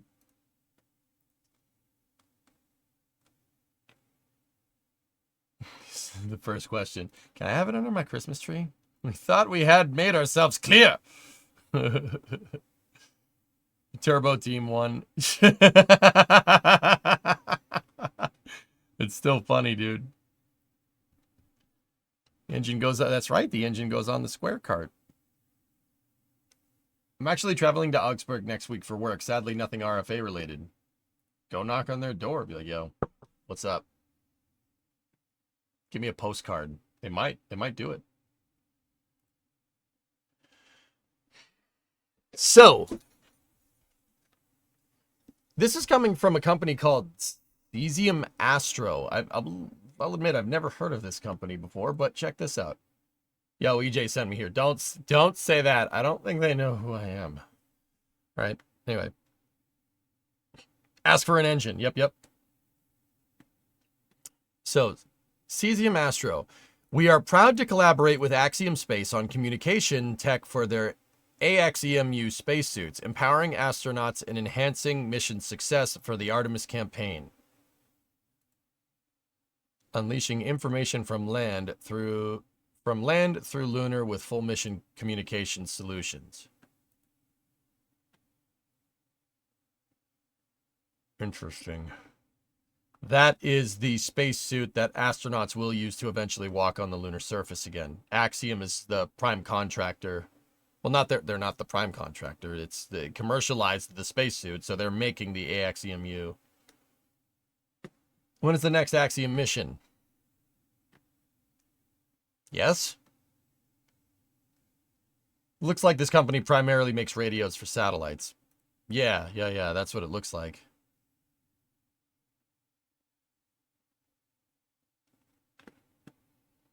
Yeah, cool.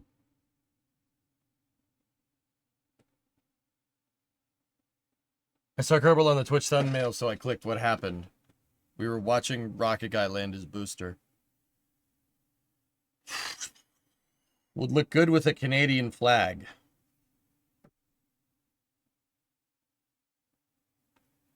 Offended American noises.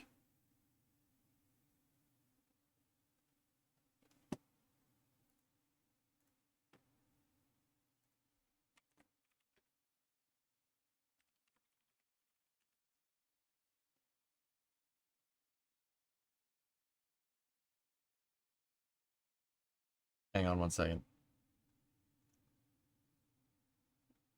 Do you know what offended American noises sound like? Do you want to know?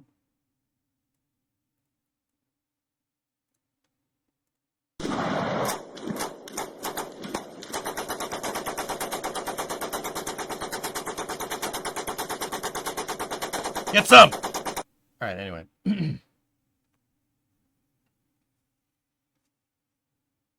Red and white, come on, I'm right. No, where's the blue?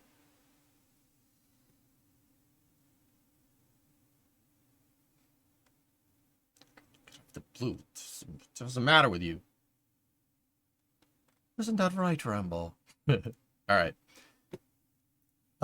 Actually, so Vargon, okay, making fun of other countries aside, so the stripes, they made the stripes red on this particular suit, right? Which is cool, but the stripes on the suit are so you can tell who's who. Yeah, how the heck do you know who you're talking to when everyone has the same spacesuit? That is how astronauts can figure out who's who when you're on an EVA, for instance. Or NASA with their cameras can look at a spacesuit, and the spacesuit have a stripe around the leg. That's Axiom's way of doing it. They put more stripes on it, right? But that, you're looking at the red stripes, right? And you said, oh, it'll look good with a Canadian flag. Well, one of these suits will probably have red. The other one will have blue. Another one will maybe have yellow or something. Those stripes are there so you know who's who. Yeah, so it's like, oh, EJ has the red suit. Vargon has the blue suit. Okay, so hey, blue over here. That's what they do with the EMUs on the space station right now. Now I know what people are asking. Well, why didn't they do that during the Apollo program? During the Apollo program, there were only 2 people down on the surface. So if you see a third one, something has gone very wrong, or something has gone very right. I mean, either one. Oh yeah, the one with the red stripes does have more horsepower. That's true. Is it going to be like the red shirt guys from Star Trek? I really hope not. That would suck. Yeah, it's really easy when there's 2 of you on the moon. Yeah, if you see a third person, something's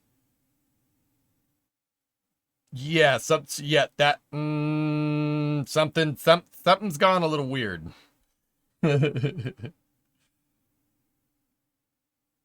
It's so you can identify the one that is sus to toss out of the airlock. Amogus. You run. Yeah, exactly. It's easy to know which team to shoot at. Yeah, yep. Mm-hmm.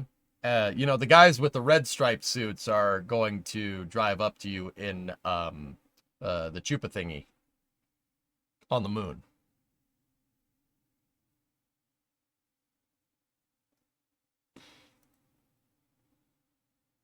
What? Anyway, so that's cool. Cesium is working on the communications. That suit needs to get done. Remember, like SpaceX is working on HLS, right? And we're looking at a landing, potentially, a lunar landing, so Artemis 3 potentially in 2026. That's not a lot of time to make a spacesuit, particularly a spacesuit that no one has ever attempted to make in 50 years. Or a type of spacesuit that's a planet, one that's designed to go on another planet. No one's made those since the A7L and the Apollo program. So that's not a lot of time to do it. So I'm hoping Axiom can pull through. I really am. What about big numbers on the suits? Well, you could put numbers even too, but the stripes are easier. I mean, that's just based off of astronaut feedback. So, I mean, I don't know. What is it, a football team? Like, I'd be having a southern accent. I love Caboose, and yet I'm still afraid of him. He's so scary. So, Stoke Aerospace is working on their Nova rocket, and they've released renders of what it's supposed to look like, but they released new renders today. They redid their website, and it has this thing on it. We got some new pictures of new updated renders, I should say, of the vehicle, which is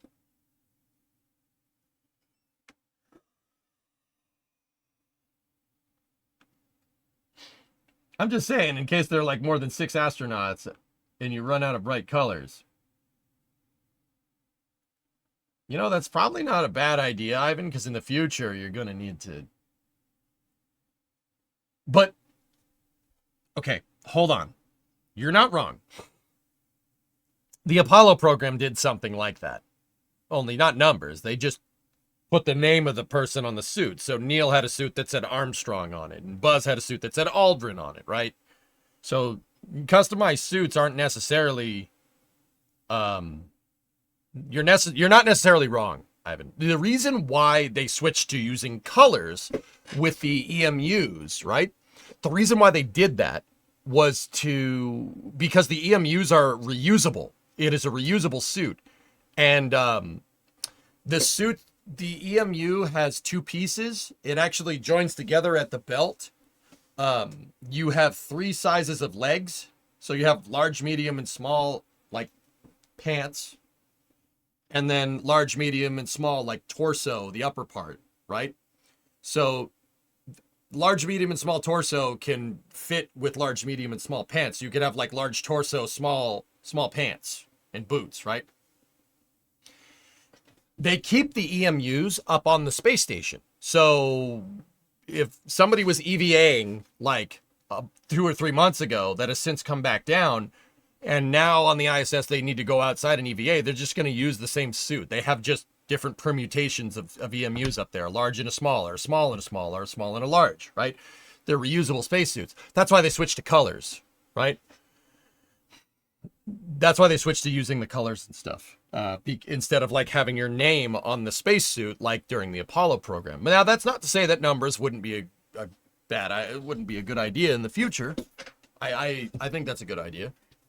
Yeah, probably. Or just a name, you know, just your name tag. That would be good. Like maybe like a football jersey and just have your name on your back.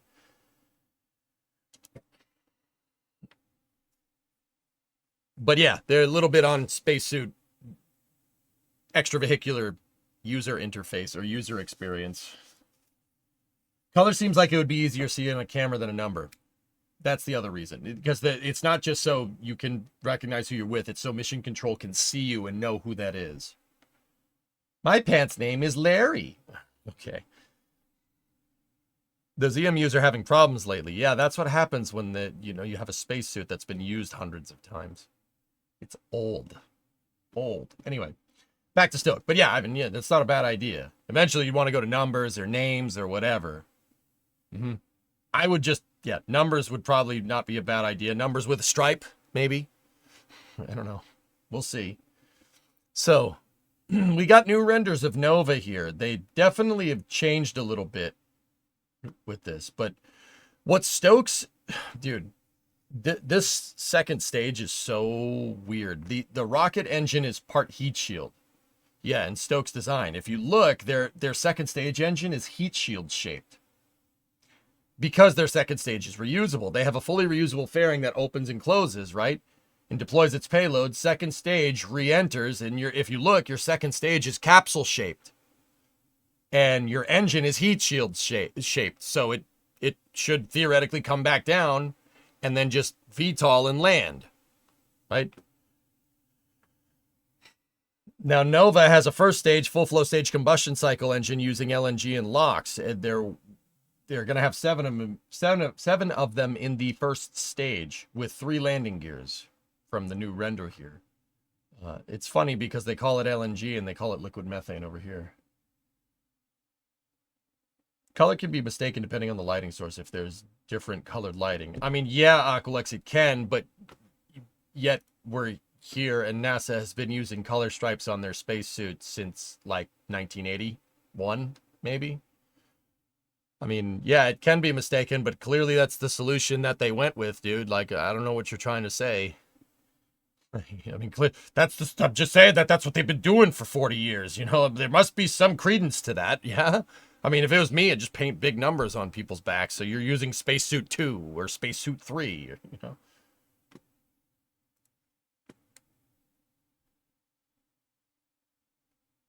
Terrible and obvious pun. You're stoked about Stoke. How often are they out there with more than 2 guys? Well, there was a time where they did multiple person EVAs, but now it's usually only 2. Yeah, check it out. Yeah, we got some updated pictures. Cool. Stoke is awesome. You got to tour their facility, and wow. That second stage engine is something cool, Sam. That is completely out of the box thinking. hydrolock second stage, and your engine is shaped like a heat shield. So the idea is that your rocket engine, the rocket engine flows propellants through the heat shield first, and then it goes out to a bunch of little nozzles on the edge of the heat shield, right? Creating somewhat of a linear, of a toroidal aerospike shape. Pretty good. I mean, it's a pretty good propulsion system. That right there is one rocket engine. That's one rocket engine, one power pack, one turbo pump. Pumps that whole thing, which is pretty cool. And then when the thing's coming back down to land, all you do is start running propellants through your heat shield, and your heat shield gets super chilled by liquid hydrogen. And liquid hydrogen, the liquid hydrogen turns to gas, and that's what drives the engine. That's what drives your pumps. Yeah, or just they vent it overboard. So they're using the cryogenic propellants on board and running it through a regeneratively cooled heat shield. It's some pretty dang trick stuff. That's really cool. Really, really smart. There is some pictures of their hopper, or there is some video of their hopper hopping around. And dude, it is the weirdest freaking thing.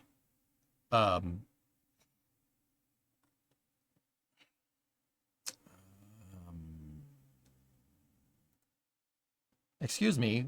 Excuse me. One hop. Here. This was Eddie Bauer. Nice. Watch this thing. Watch this.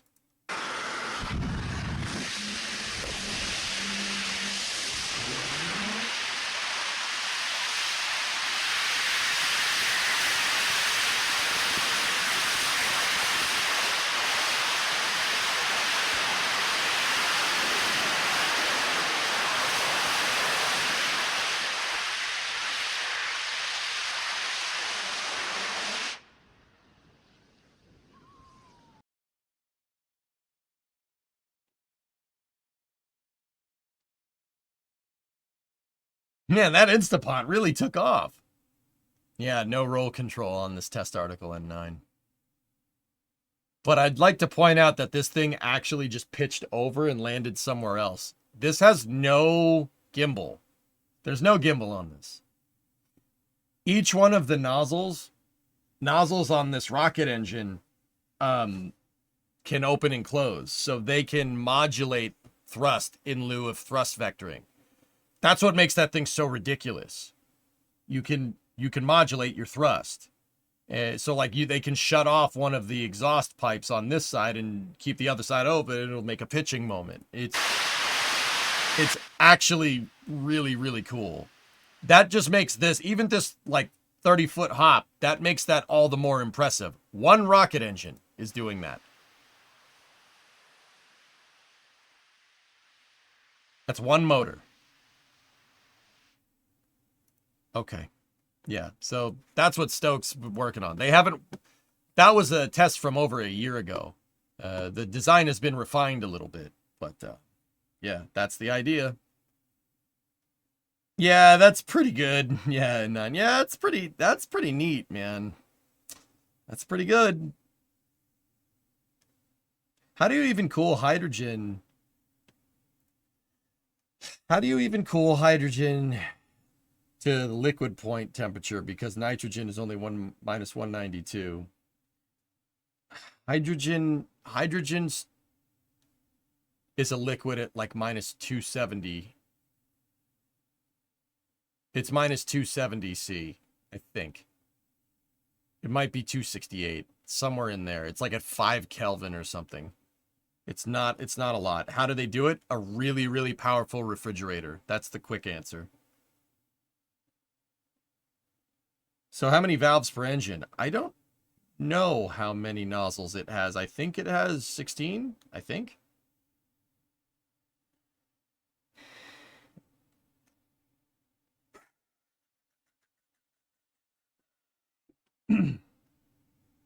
Great. I love refrigerators. I love refrigerators.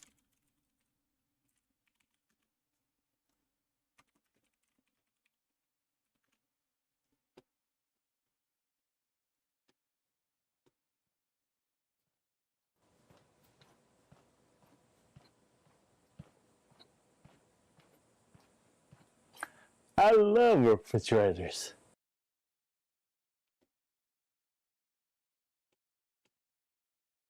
I love refrigerators.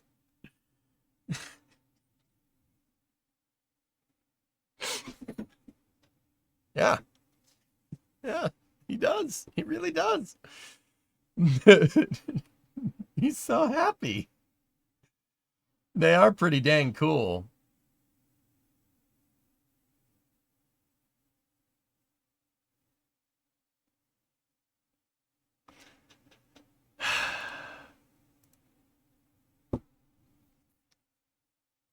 Way more than 16. They have way more than 16 on there. Is that better? That was cold.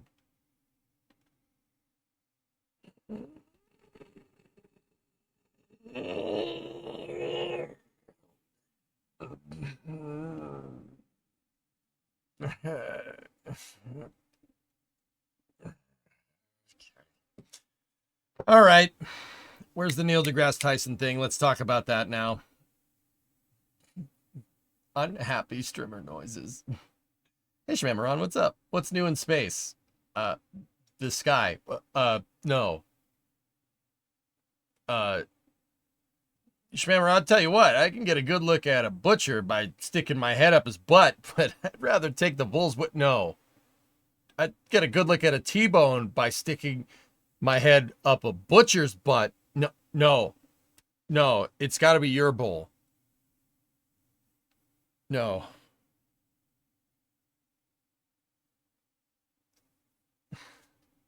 I think I messed that up. Yes, Geek, I've seen that one. Yep. No, not Mike Tyson and Bill Maher. Neil deGrasse Tyson and Bill Maher. I got to find that clip. You guys, somebody linked it already, but I need an adult. The stream died for me. What did I just return to? Thank you, Limprod.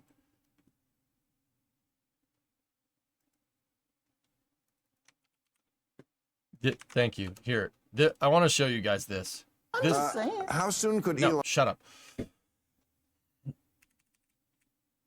So this Neil deGrasse Tyson was on Bill Maher last night, or not last night. I don't know. It was last week. Excuse me. Just listen to this. Just listen. Listen to this. How soon could Elon Musk realistically send humans to Mars? Another good question. I have strong views on that. My read of the history of space exploration is such that we do big, expensive things only when it's geopolitically expedient, such as we feel threatened by an enemy.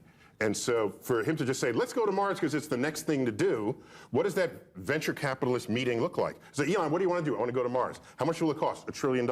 Is it safe? No, people will probably die. What's the return on the investment? Nothing. That's a 5-minute meeting and it doesn't happen. So We agree. I'm not for going to Mars. okay, wait. I got nothing against Mars. What I'm saying is, here's how we get to Mars. Ready? China leaks a memo. Doesn't even have to be true. They leak a memo that they want to put military bases on Mars. Right. Then we're on Mars in 10 months, but NASA doesn't have a spacecraft, but Elon does. Here's my spacecraft to Mars, and we end up paying him to use his spaceship to get to Mars. And that'd be easy for China because Mars is already red, right? So that'd be an easy sell. That'd be an easy sell.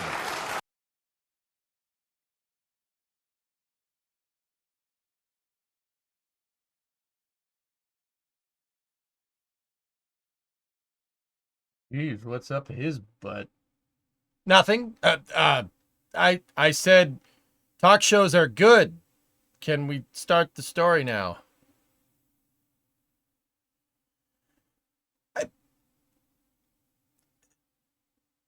Was his argument is that the military is going to go to the moon because China naturally wants the moon or Mars? The military is going to use Elon's ships to go to Mars because a memo leaked that China wants to land on Mars because it's red, because red is the China's color on their flag.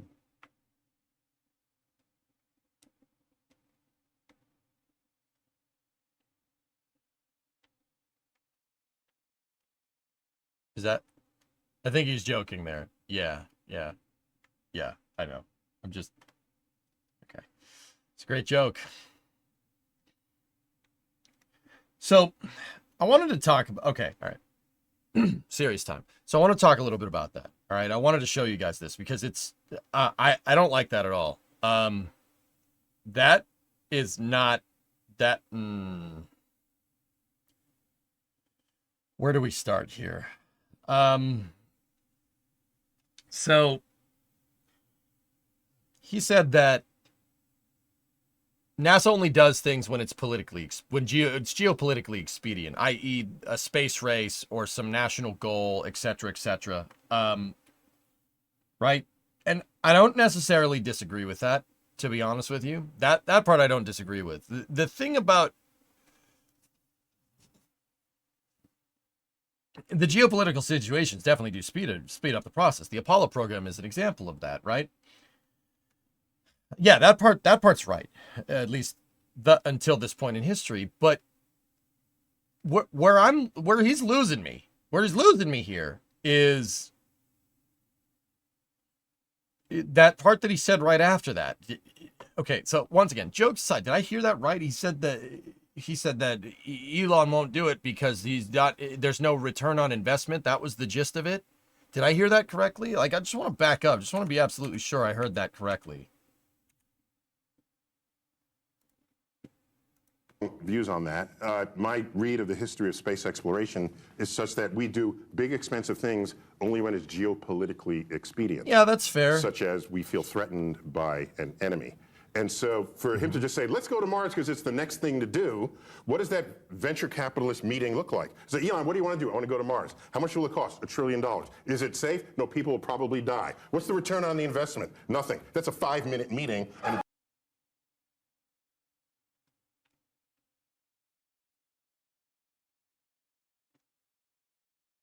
So, okay. All right. I got it. Listen. So the guy is saying that NASA only does things, we only do things in space when it's geopolitically expedient. But the one guy that's come along and actually made really good strides in space, despite, like, even when it's not geopolitically expedient, the one guy that's come along and actually fixed that is not going to do that because there's no return on investment.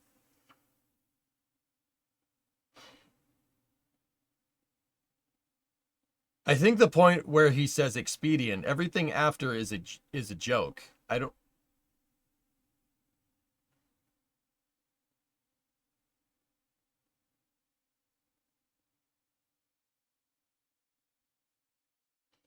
No, he's saying Elon won't get anyone to buy Mars trips unless there's major geopolitical support for the government to buy them.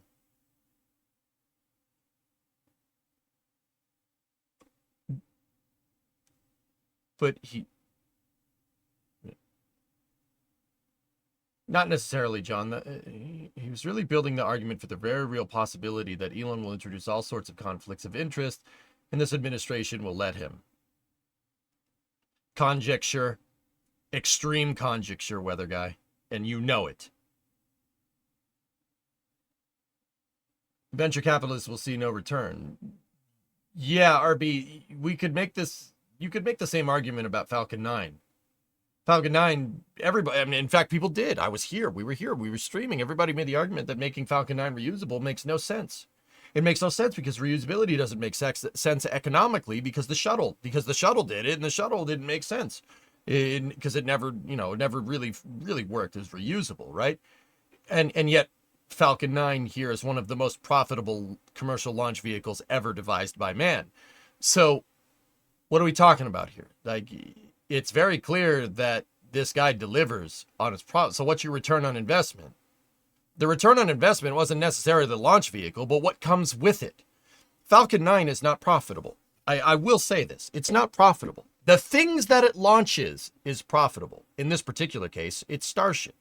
Starlink, excuse me. With Falcon 9, the ROI wasn't in building the return on investment isn't building a reusable launch vehicle. The return on investment is the reusable launch vehicle can support a high launch cadence to build an internet satellite constellation. Now, does the vehicle ever turn a profit? No, it doesn't have to. It can operate at a loss because Starlink is highly profitable. That's the whole idea. This is why I wanted to talk about this. I think, you could say, oh, he's joking. Here's the thing. No, that's not how this works. Getting to Mars is not going to, Starship is not going to be what's going to get you your return on investment on getting to Mars. Get the stuff that it creates in its wake on Mars is. Just like Falcon 9 reuse is not, you're not going to see a return on investment on Falcon 9 reuse. You're going to see a return on investment on the multi-billion dollar a year profit internet satellite constellation that it builds. The economy on Mars gets driven by Starship. That's the idea. Your return on investment is the economy, right? Right?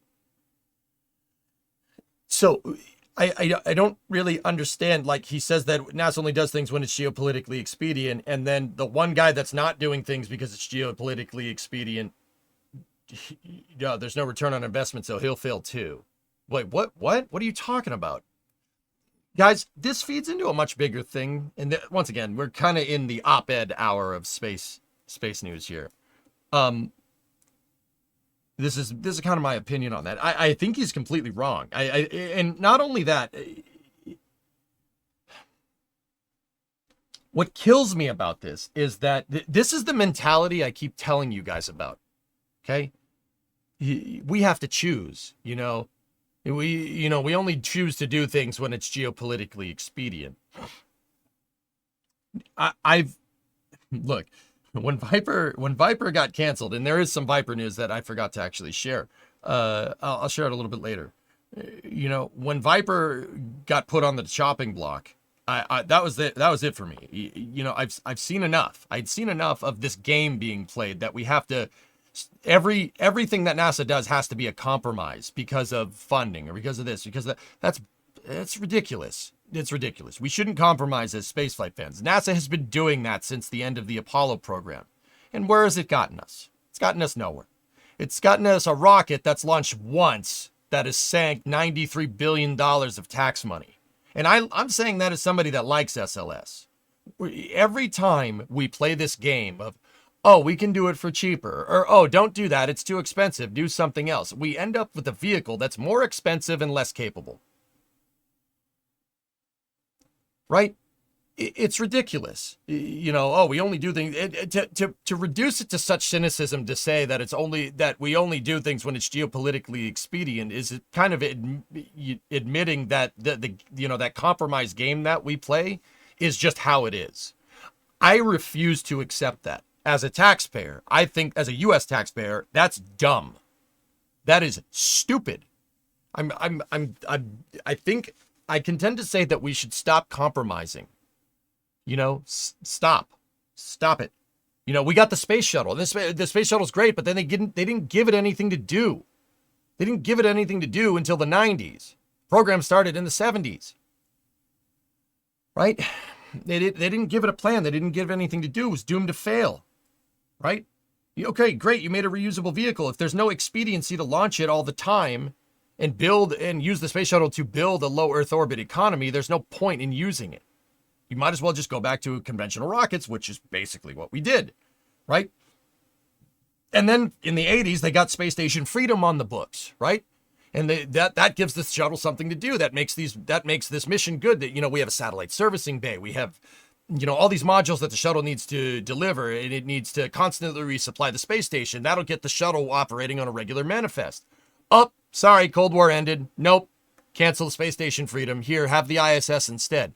NASA always gets the shaft. They always get a consolation prize because of that mentality. Because of that. Because I hate it. I can't stand it anymore. It's so annoying.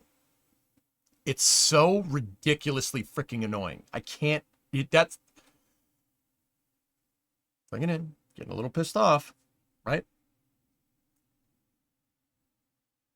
My opinion would be on this matter that space exploration or for medicine, you shouldn't go with the lowest bidder. Compromises.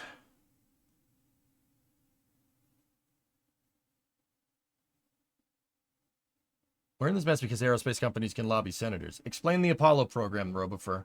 What was that? You think that didn't happen during the Apollo program? Oh my God, I'm proving his point. I'm not. No, that's ridiculous. In this vid from last month.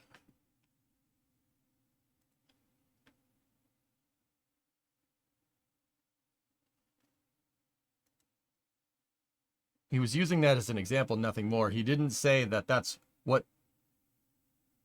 He didn't say that that's what he should will happen. I don't understand why this is so confusing. I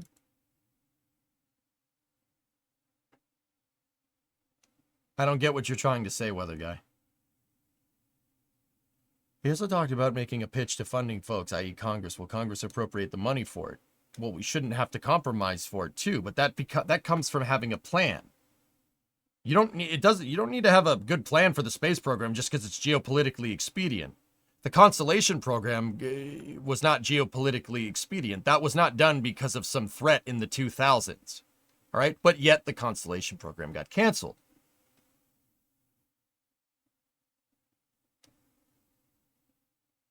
What did he say that was... I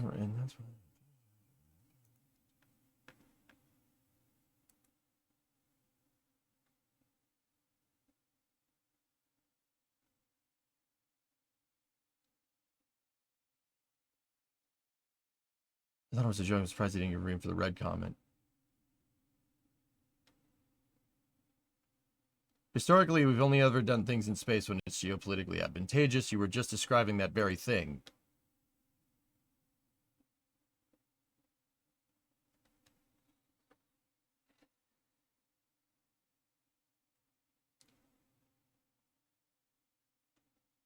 I don't know how to say this any better. So the one guy that's not doing things because it's geopolitically expedient, Elon, is going to fail because no return on investment. What does that mean? That's what I heard there. Was that a joke too? I can say I want to punch you in the face. Was that a joke? Oh, I'm joking. What does that mean? I don't understand.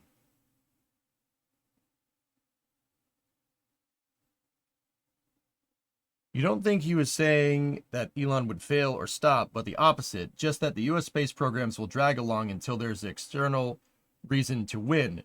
Switching to SpaceX when the higher-ups realize it's the quickest Discovery, option. go at throttle up. Okay, I guess I can understand that.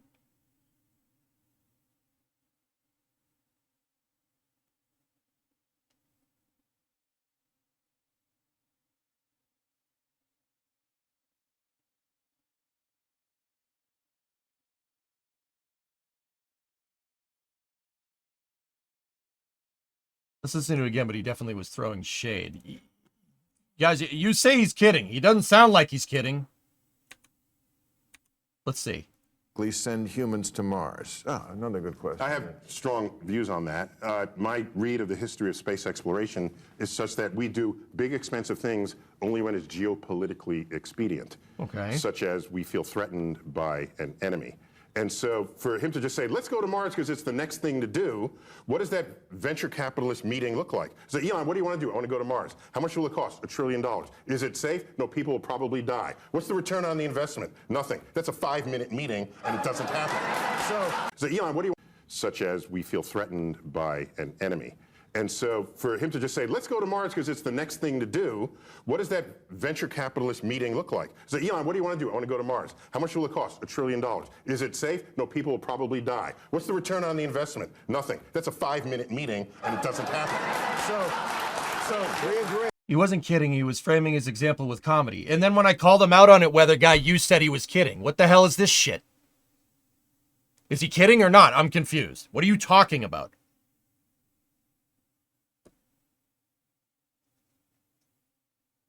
If he's framing his point with comedy and I call him out because it was a bad way to say that, you can't say he's kidding.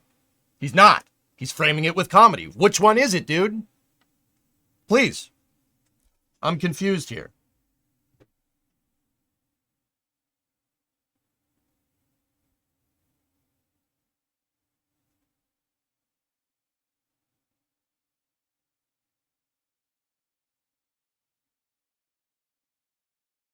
No, it's from last week, Leo. I think he's partially joking. He's partially venting frustration over the hesitance to spend money on science outside of direct benefit. Yeah, I can understand that. That makes sense. But why go so doomer on SpaceX? That's ridiculous. So the one time that we don't have that the one thing that's bucking this trend, you're gonna make jokes about? I don't understand. Why would you do that? Why would someone do that?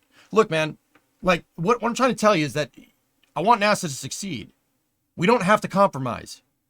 NASA shouldn't have to compromise, and we shouldn't have to compromise with SpaceX either. Both of those entities should be allowed to flourish. That's what I'm trying to tell you. This cynical mentality that, you know, just it's a foregone conclusion that NASA has to do things because it's geopolitically expedient is a loser's mentality. That is a loser way of thinking. That mentality did not get us to the moon. You know, I understand the Apollo program was because of geopolitical expedience. I get it. But this doomerism that's going on here, the one time you have something that's going to buck this trend, you're going to make jokes about. The hell? What are you high?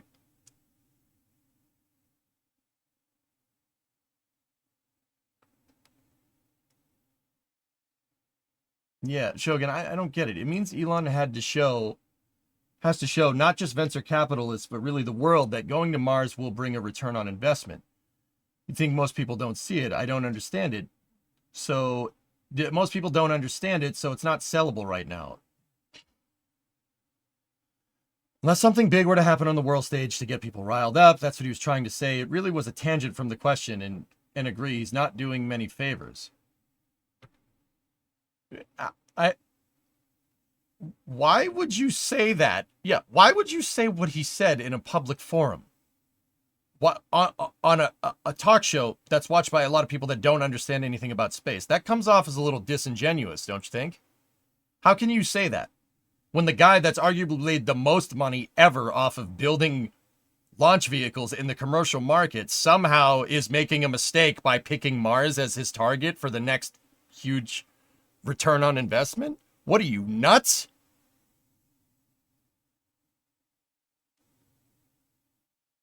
That's what, that's the point. He could have talked about how Falcon 9, like you could make the same argument, the exact flip of that argument in favor that, look, NASA doesn't get things done because of geopolitical expedience. Yet we have the commercial market here, and we have a company that's able to generate a return on investment to generate venture capital actually going to Mars, even though it's not politically expedient. You could make the exact flip, the exact opposite of what he said. And I would say that would be a more logical answer to that question. Why all the doom and gloom? I hate that. Dude, I can't stand it. I'm sorry. When Viper got on the chopping block, my brain broke. It's so stupid that we have to sit here and play this game of political expedience. We don't have to. All right? SpaceX it shows that. It shows that, right? This doom and gloom, that mentality right there that he's getting, and even though I understand what he's doing, you know, Uncle Lex, you made a good point. He's trying to say that we only do science when it's politically expedient, which I kind of agree. That's bullcrap. But then dumping on the one time that we have a chance to go to Mars, even when it's not politically expedient, and saying that it's never going to happen because of return on investment, that's stupid. That's stupid.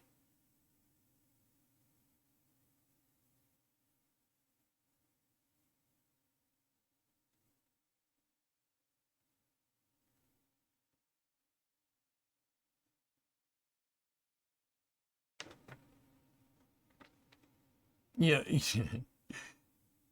My mom's texting me.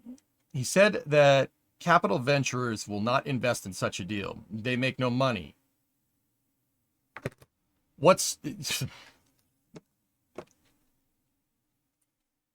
I would invite you, Mother, to go look at the tender offer that SpaceX put out yesterday to the tune of $350 billion. What are you talking about? SpaceX has billions of dollars in VC behind it. And that venture capital is not just for Falcon 9 and Starlink.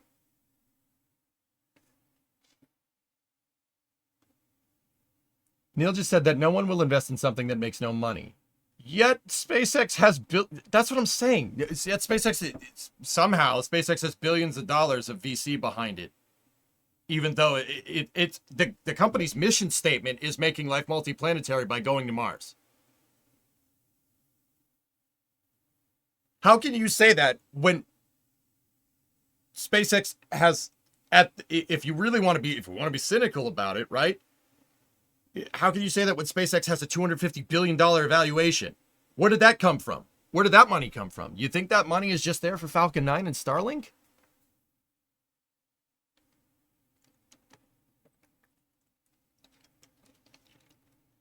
I don't get it. That doesn't make a lot of sense.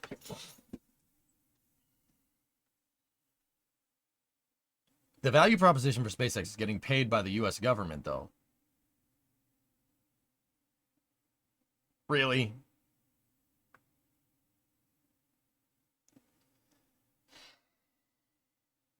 Come on now. Mission is Mars, but the side effects are massive. 100 tons to orbit. Yeah, Bob, that's what I'm saying. I don't really get the point that he's trying to make. It's just, and this brings it back. Like before we got into the he's kidding, he's not kidding thing. This doom and gloom mentality is the reason why space is the way that it is. Admitting that NASA can only get stuff done out of political expedience is admitting failure. I don't like that. That's not a good way of thinking about this. You cannot think about spaceflight funding this way. If that was the case, when Kennedy proposed the Apollo program, right? I get it, political expedience. When he proposed it, everybody said, no, it's a stupid idea. We won't see any return on investment on it.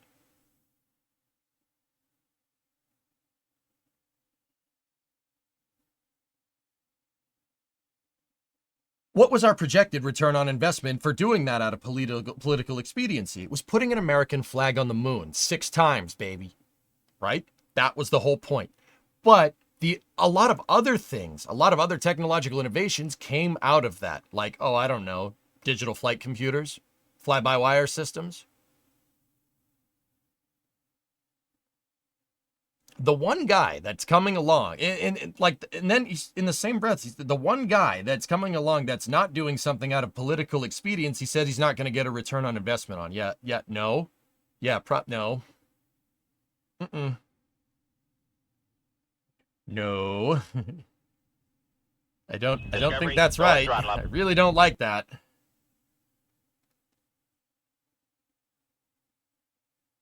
We can't think that way. We're not thinking that way. That is how NASA is funded. It's funded because we think that way. That's what I'm trying to tell you.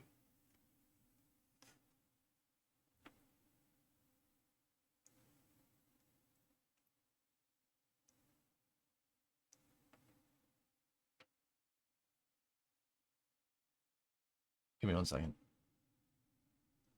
Elon tweeted about it. He did. All right, let's see. What did he say? I'm wondering. I'm wondering what he had to say about this. Give me a second. I gotta go find the post.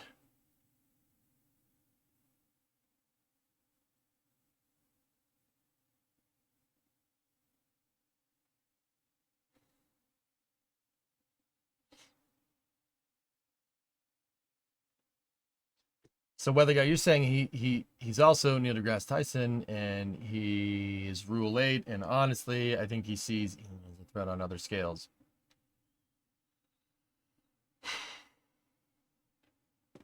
Maybe you should just say that instead of coming up with some bullcrap cope about funding and return on investment. That's weird.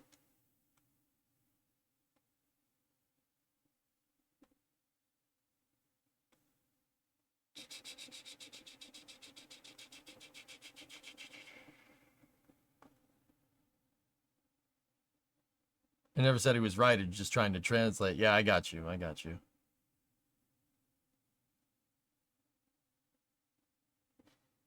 I said it with simple emojis too. Salt. Yeah. This. So whether guy, at best he's making a terrible analogy, and at worst he's doing it out of his own political expediency. Both hard L's. I don't like people that play political football with NASA or anything that has to do with space exploration. Really don't like that. Don't like that. Don't like that. Yep. Maybe you should fuck up. That's what I would do. Yep. I mean, the guy killed Pluto. He did. I'm still looking for Elon talking about this. I don't really see it. There is some sweet Starlink footage though.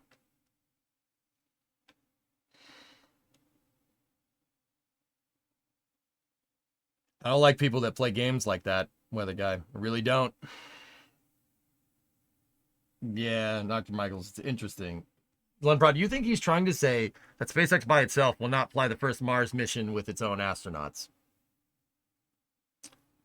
Yeah, but objective reality, even taking into account a completely negative point of view of the Starship program, begs to differ.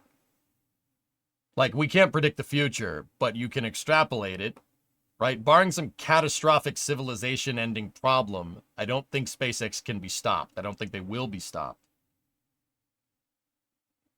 Pluto is a planet.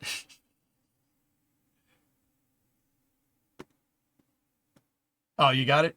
All right, let me see, Twit. Let me see. No,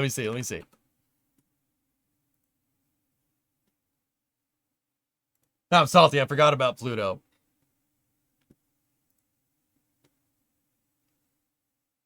So what did Elon say regarding this exact thing? Wow, they really don't get it. Mars is critical to the long-term survival of consciousness. Also, I'm not going to ask any VCs for money. I realize that it makes no sense as an investment. That's why I'm gathering resources. Interesting.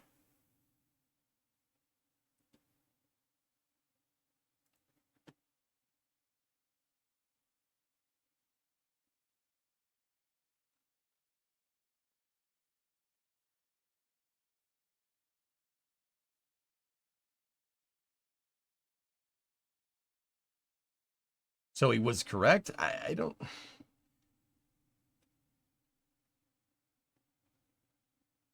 What do you mean he was correct? Right, what was he correct about? Just out of curiosity. He's explaining here why he disagrees. All right, I want to hear this. All right, let's see. Let's see another thing. Maybe we can get more context. 30 people, and they can live there on indigenous materials and chemicals that you have there. Mars has an atmosphere and so forth. It's a great bargain because they do all the work, and it's not that you're going to send 1 billion people there. No, that's not happening. But you can send a small number of people there. They can grow, doubling in population. Oh, this is Star Talk. All right, right on. And so it's a great bargain, and it's something we certainly should be doing for our survival benefit. Why I disagree.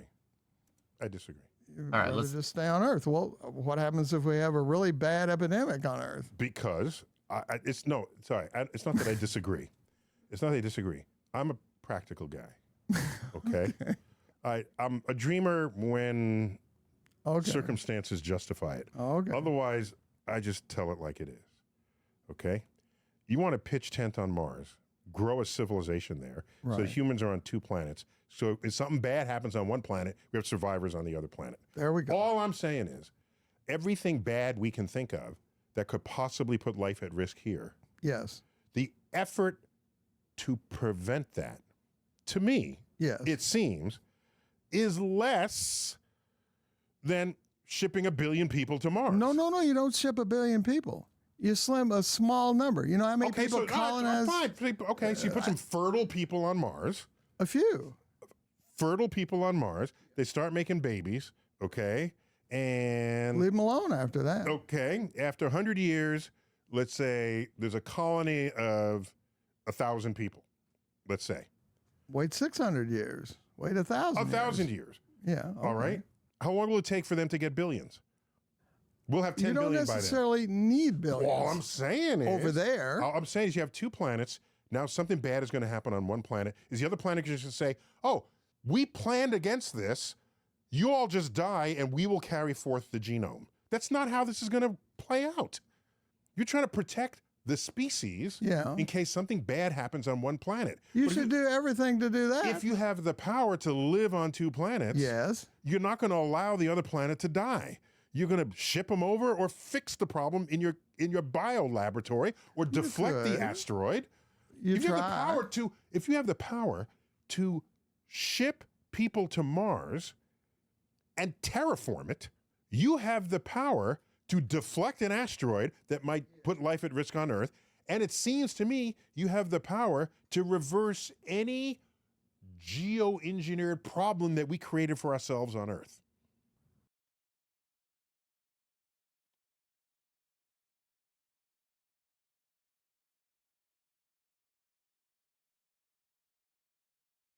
Guys, was he joking about that too? Because he just said if you have the power to go to Mars, you can deflect an asteroid, which is right.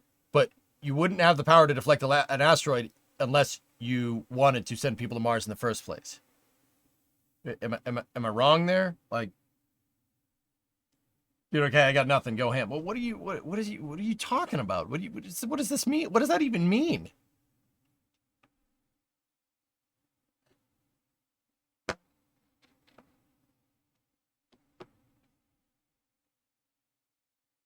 You're wrong there. Okay, David, hear me out. Because now, you know, like I'm like joking and rhetoric aside, I'm just genuinely trying to. I don't really understand what he's saying. It doesn't really make a lot of sense. One lesson I've learned: have it plan A, B, C, D, E, and F. Yeah. He's lost the plot. Tessa, I really just don't. I don't understand. Like the return on investment thing. Like, was he kidding about that? Was he trying to say like I don't really get it. And I definitely don't get what he was trying to say there. Yeah, Giga, I don't know. Personal opinion is I don't think it's truly about saving humanity for Elon. I think he wants off this rock. That's just me. I mean, he just said the opposite of that in a Twitter post. Just because Mars is there doesn't mean you can not make a thing to move an asteroid. But, right, see, here's the thing. Like I said, every one of his arguments can work either way. It's not, and this is why I just generally don't understand what he's saying. He's like, well, the only way to add 2 and 3 together is to take 2 first and then add 3.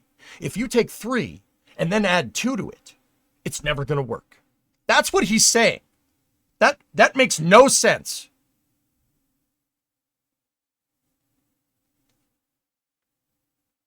What are you talking about?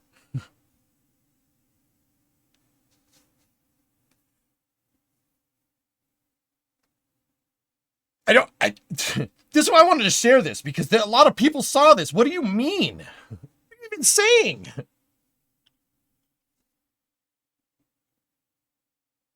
Yeah, Briggsy, get perms from mods. Guys, at the end of the day, and this is what I mean about 2 + 3, 3 + 2. If you're going to build something like Starship, and you're going to design Starship with an explicit purpose of sending people to Mars, if you're going to develop out that mission architecture, okay, you know, Starship lands on Mars, thermal protection system, etc., etc. That's what Starship is designed to do. But Starship also is a good low Earth orbit access vehicle. It's a better shuttle than the space shuttle is, at least conceptually. And then you can just go everywhere with it. It's the space shuttle, it's a LEM, and it's a CSM all rolled into one. Okay? If you're building out a spaceflight architecture, which SpaceX is, they're the closest ones to ever doing it ever, and it's even if it's not politically expedient. If you're going to build out an architecture that's good enough to move hundreds of people to Mars, right? You can use that exact same architecture to, I don't know, land on the moon. You could use that exact same architecture to do asteroid redirects, right? He's saying, don't do that because we have to focus on asteroid redirects. You know, you have to make sure Mars will help one planet, one or the other, right? No, every argument that makes, you could just flip it. You can flip the dang argument and say, well, making a Starship is going to help us make an asteroid redirect thing. We don't need to make an asteroid. He seems to be implying that you need to do it. You need to protect Earth first and then go to Mars, right? So you have some kind of mutual system where one planet will help the other, which doesn't make any sense. Because if you're designing a transport system that can send people en masse from Earth to Mars and back, how is that not bridging that mutual assistance thing that he's talking about? How does that? I don't understand. Because if you can make something that can go all the way to the surface of Mars from the surface of Earth and back, that's fully reusable, you can also use that for planetary defense to protect against asteroids. What are you talking about? You feel like he's saying that Mars is a fine side hobby. I don't know how you get such doom and gloom out of it. What?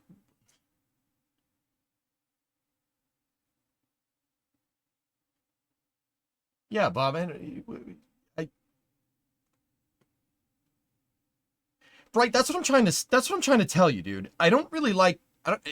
There's just something about it, and once again, I'm trying to talk myself through it, dude. There's something about that I don't really like the way he said that. Like, what do you? How did you watch that same thing? How did you not get negativity out of that? Because I got a real negative vibe from that. Yeah, random bozo. That's what I'm saying. It seems like he sees Earth as and Mars as mutually exclusive. Like, what are you talking about? We can do both of these things.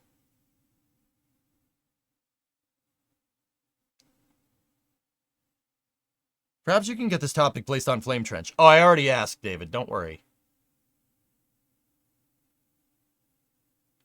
He's acting like the people protesting the Apollo program because it's too hard. Yeah, I mean, I don't know how you didn't get a negative vibe from what he's saying. Like, I'm just genuinely, and like, once again, I'm the one that's like, not like the biggest SpaceX fanboy. Like, don't get me wrong, I love SpaceX, but I'm the one that's saying, like, also NASA should have their own space program that is completely redundant to SpaceX, that is on a parity level, on a technological scale. It has to be equal to or greater than. I'm not like just, being a huge fanboy for SpaceX here. I just genuinely don't understand. Like, what? So we just shouldn't do it? Like, should we just use Starship for asteroid redirects? Like, what do you, if you could send Starship to redirect an asteroid that's going to hit Earth for planetary defense, you've already built out an architecture that has the comparable amounts of Delta V to be able to get people to and from Mars. I don't get it. It doesn't make any sense.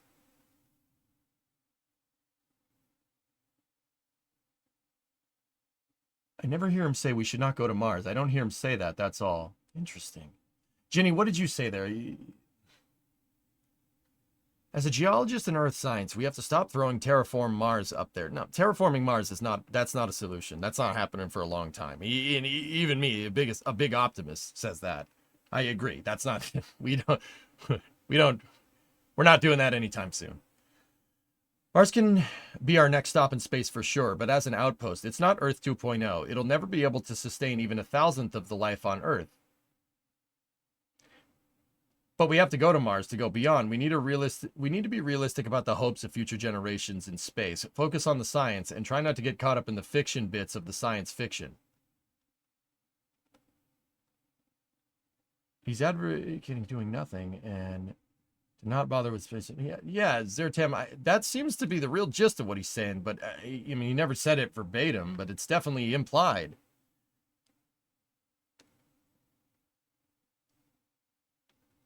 I think you're getting the same feeling, same thing Elon has for years and is still getting. People not getting the long run. They only look at the short-term benefits. Ginny, just to regard what you're saying, if you could send Starship to Mars and make life multiplanetary, Mars can be your stepping stone to the belt, into the outer rim planets, where you could have something like Earth 2.0 on a moon of Jupiter or a moon of Saturn. This is just one step. It's not Mars. Mars is the end goal for Elon, because what happens after that it doesn't matter. If you can't get something to Mars, you're not getting something to Jupiter, right? Do you see what I'm trying to say?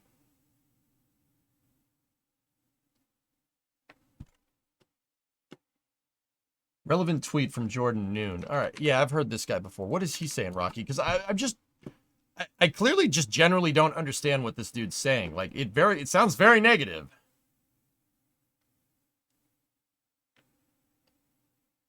Land clearing for Star Factory at Kennedy has officially started. Sent you a good link. Okay, cool. All right.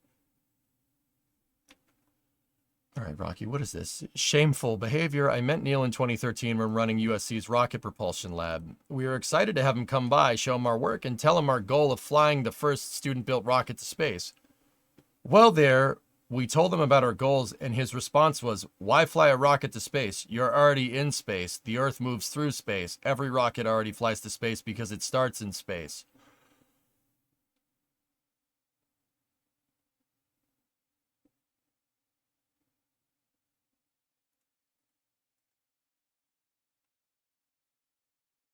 We found it funny at the time, but in the 11 years since, it's clear he will say anything to sound scientific, create clickbait at the risk of demotivating the next generation of scientists and engineers. That, right there. That's what I'm saying. That's what I'm saying. The freaking Leo meme. Yes, that's what I mean. That, right there.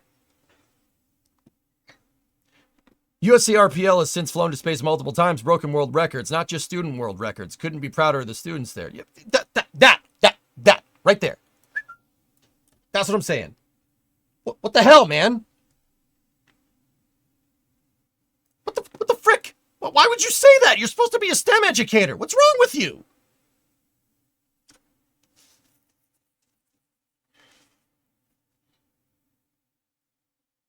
Right? Is that fair? Maybe that's it. I'm trying to hone in on why I really didn't like what he said. Like, trying to talk through my feelings, which is why I said this is like an opinion piece. Like, what the hell are you talking about? What do you mean?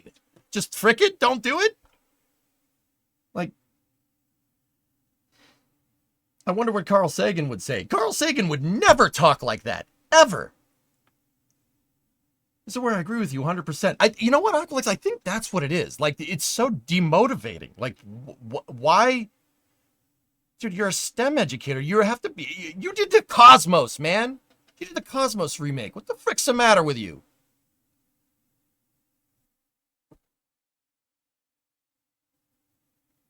Like, I think that's where I'm at. Like, I didn't like what he said, but he has good points. Those are good points. I get it, but why bring it up? Like, why? To venture out into space, to do asteroid redirects, do you even want to not go into space and fix this planet? You have to be inherently optimistic about the future. If you're not, you're going to fail. Am I wrong?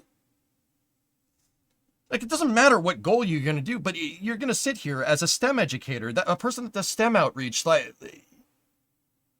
and you're going to say stuff like that? I would never say stuff like that. Ever. Even if I didn't think it was a good idea. Like, I mean, I know I spent some of this space news bashing Advanced Rocket Company, but what I did say was, show me some flight hardware. Anybody can make a 3D render, right? That's about as cynical as I'm going to get on here, with the exception of the Viper thing too. But you get the idea. Like, I would never say something like this. Why would you say something like that? He loves to get people talking about him. Well, I guess it worked in this regard.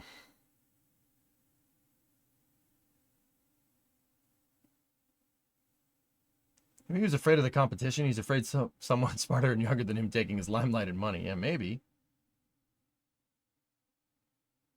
You can't, and I think, guys, I think that's what's bothering me. As a STEM educator, you're going to say stuff like that. I think, I don't know if I'd call myself a STEM educator. I'm a STEM outreach guy. I get people to like this stuff because it's cool.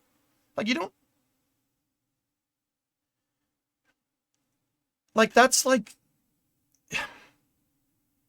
you don't tell, like, a kid that's in 9th grade that wants to be an aerospace engineer, you don't tell them, well, aerospace engineering is really hard and you're probably going to fail. Even if that might be true, that's not how you say that. You say it like, look, it's a really hard thing to do. You really got to be on your game, which is what I usually do when people tell me they want to get into aerospace engineering. You have to be on your game.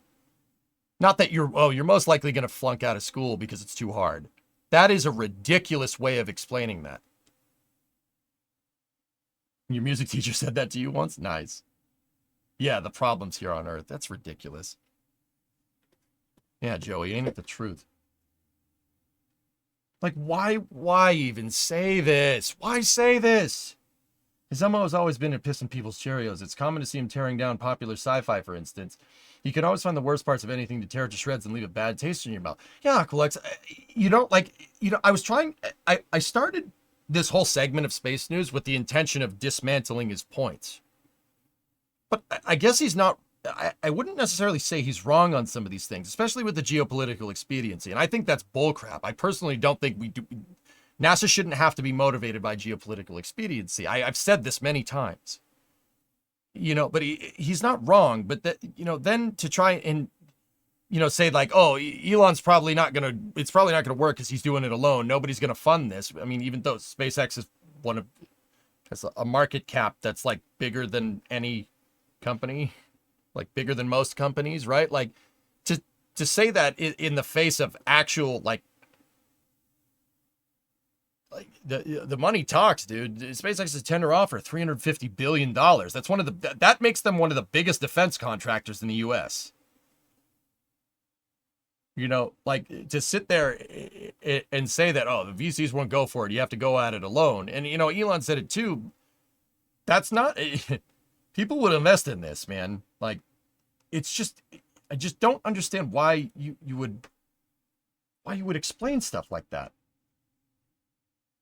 I stopped paying attention to the guy long ago, personally, for that exact reason. He's always so negative. Yeah, dude, that's not how you do STEM outreach. EJ, an engineer is a problem solver. You're so an engineer. I'm not an engineer, man. I play one on Twitch.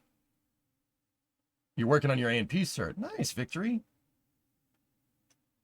That's not even what he said. He said that we already have a space vehicle, the Earth.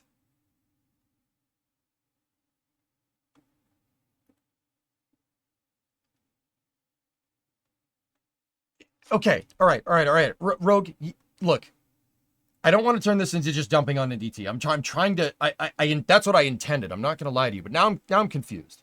Okay, what's the argument there, dude? So we shouldn't build a spaceship because we already have a spaceship, the Earth? Like, what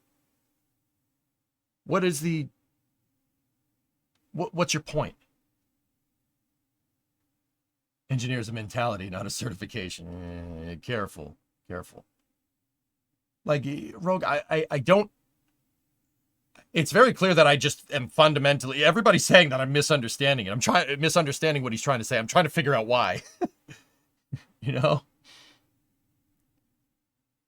He's been thoroughly discredited by his own words many times. Yeah, okay, Slab.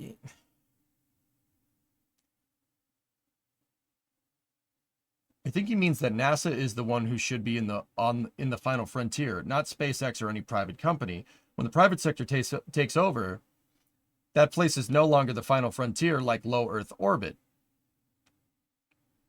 I mean, Lunprod, I agree with what you said, but I'm failing to see how that's what he said.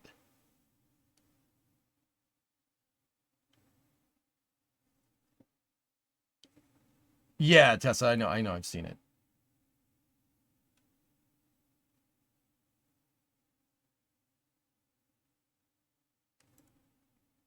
Yeah, Lord, I'm just, look, man, I'm giving him a lot of slack here. I'm telling you, man, he said something that I really didn't like, and now I'm trying to figure out why. I'm a little confused by your tactics. I'm going to keep acting tough until I figure out what's going on.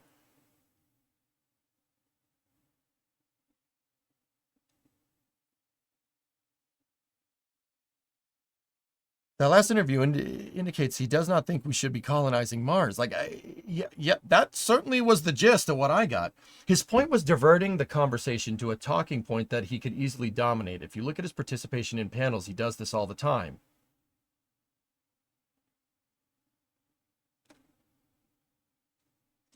Yeah. Typically, that point is that we use too many resources getting into space that could be used to fix Earth. An unreasonably popular opinion, and my own is completely invalidated by the raw resources in our own solar system, let alone our galaxy.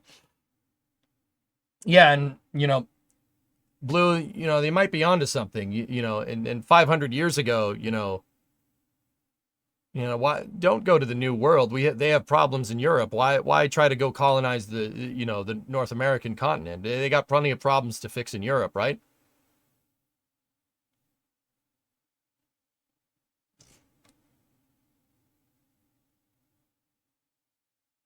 Yeah, Woozy Mike, I get the dissatisfaction with schedule, right? We went to the moon 50 years ago. We haven't done dick since.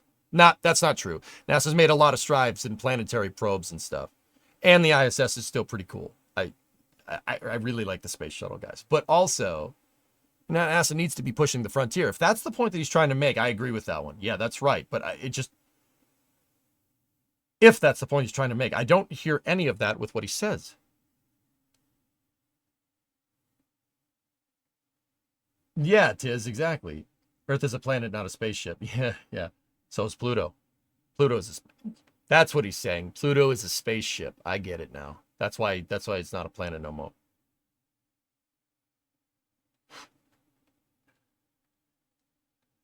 The Brits explored other places for good food. Just visit the UK to find out why. I mean, Columbus was looking for a way to get spices from India. You're not wrong.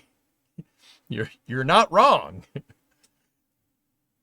But maybe there's spices on Mars if you like eating rust. Yeah, rust is really spicy.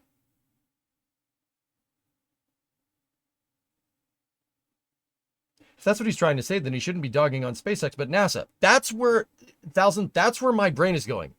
You're going to dog on NASA, and I agree with that part, and then you're going to just say that SpaceX is, screw SpaceX. Like, what are you talking about?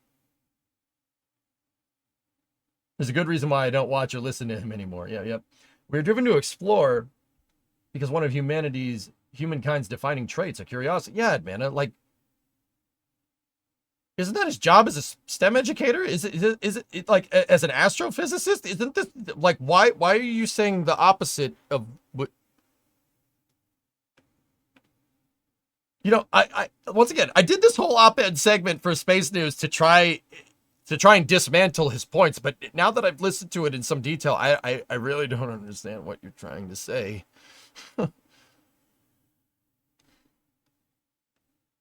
Interesting, Aqualex. I do believe he was only complaining about NASA in that first interview. Blue, I guess that makes sense. So he's trying to make the argument that NASA should get more funding because SpaceX shouldn't have to do it by themselves. If that's what he's trying to say, I agree. Yeah, I'm with you. I'm with you on that one 100%. Like, that's just it's a very roundabout way of explaining it. Rename Mars to Arrakis, for spice. Yeah. That's a good idea. The spice must flow. I think Elon he'd get behind that. Rename Mars to Duna? Well, then someone's going to definitely die. What? If that's what he meant, he did a poor job. Tessa, yeah. I still say that NSF should have him on as a guest and let you be a host interviewing him. David, I don't think that's a good idea. I would lose my cool.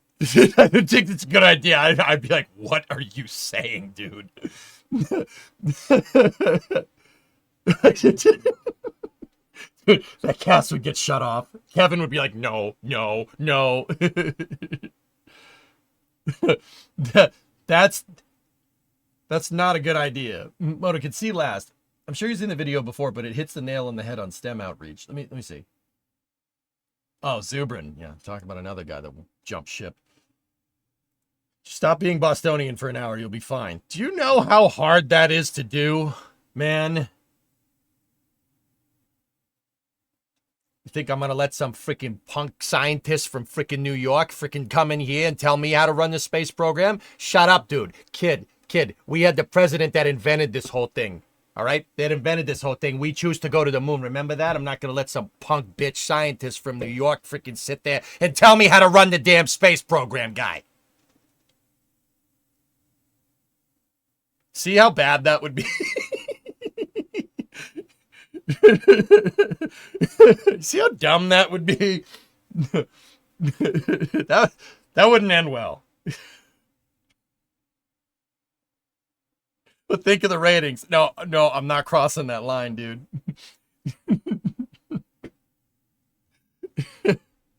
We probably shouldn't do that. I have to say it'd be cheering you on. Oh boy, that would end awesome. I'm pretty sure I'd get fired from NSF for doing that. Is that how you sound normally, or were you laying it on thick? That was a little thick. I'm so glad I have Friday off. I don't know, man. We'll see if anybody at NSF wants to talk about this. Because did Zubrin jump ship? He barely. No, Motorkid, what I meant by that is that he barely posts. I follow him on X. He barely posts about spaceflight at all. At all. He's gotten himself involved with multiple issues down here on this planet, and he really doesn't talk about spaceflight much anymore. I followed him because I thought his ideas, I remember seeing him on the Discovery Channel like 20 years ago, and I was like, this guy gets it about spaceflight. And he doesn't talk about spaceflight much anymore. Rule 8 stuff, absolutely, Admana. He's you know how like my theme for this year was don't get caught up in it? Oh, he's real caught up in it. Oh, he's way caught up in it. Like way caught up in it.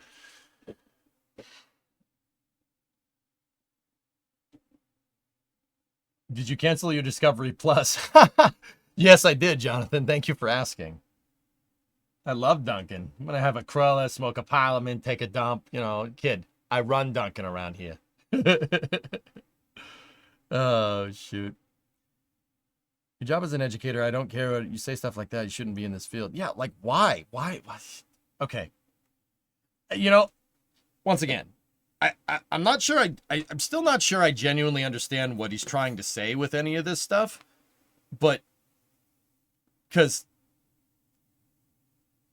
you know, when I intended to have counterpoints to this, you know, I took his words, what he was saying at face value, because, you know, I kind of assumed that a STEM educator would be very careful about doing something like that. Not to say that he isn't. I'm just, guys, I'll be honest with you. I just generally don't, I don't really understand what he's trying to say, because I took his words at face value, and everybody in chat says you don't understand. A lot of people in chat say you don't understand. So I guess I don't. I have a lifetime membership to the Mars Society. You've met Zubrin. I wish we'd get back to talking about Mars. Amen to that. Why, he says it for applause. I feel like he's being straightforward. He's not talking in riddle. Yeah, Woozy, that's what I mean. Have a look at what I found on Flight Simulator at Cape Discord General Channel. Briggs, let me finish, dude. Link here. I'll link up why I originally brought this up, Hired. You listen to it. Think about it. Like I just, yeah. Graham, you could see me being a Discovery documentary voice actor, just talking about the wild Falcon 9 in flight. Yeah. Ravshan O'Day, what is this conversation about? It's about this here. I'll play it one more time, just to show you. Here, listen. Strong views on that. My read of the history of space exploration is such that we do big, expensive things only when it's geopolitically expedient, such as we feel threatened by an enemy. And so for him to just say, let's go to Mars because it's the next thing to do, what does that venture capitalist meeting look like? So, Elon, what do you want to do? I want to go to Mars. How much will it cost? $1 trillion. Is it safe? No, people will probably die. What's the return on the investment? Nothing. That's a 5-minute meeting, and it doesn't happen. So we agree. I'm not for going to Mars. Okay, wait. I got nothing against Mars. What I'm saying is, Here's how we get to Mars. Ready? China leaks a memo. Doesn't even have to be true. They leak a memo that they want to put military bases on Mars. Right. Then we're on Mars in 10 months, but NASA doesn't have its spacecraft, but Elon does. Here's my spacecraft to Mars, and we end up paying him to use his spaceship to get to Mars. And that'd be easy for China because Mars is already red, right? So that'd be an easy sell. That'd be an easy sell. Okay?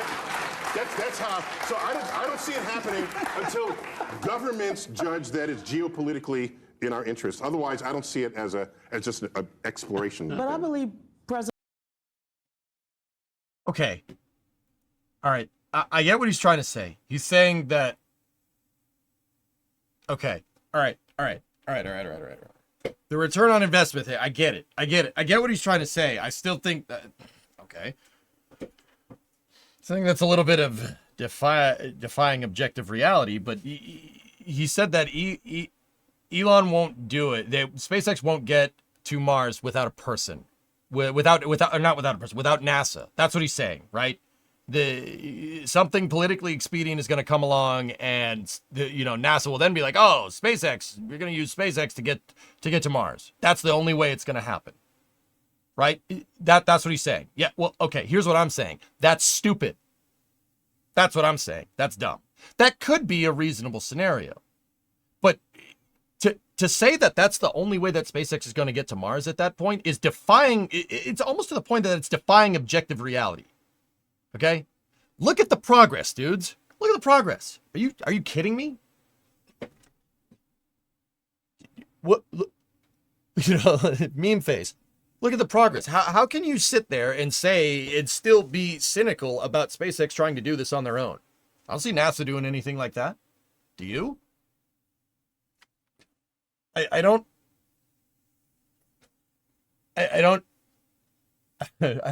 get it. Smile for the thumbnail. Like what do you mean? And that okay, like, that wasn't far off from what I originally interpreted this as. The whole point SpaceX wasn't going to get to Mars wasn't to get a return on investment in the traditional sense. It was to stop the species from being KO'd. Yeah. That's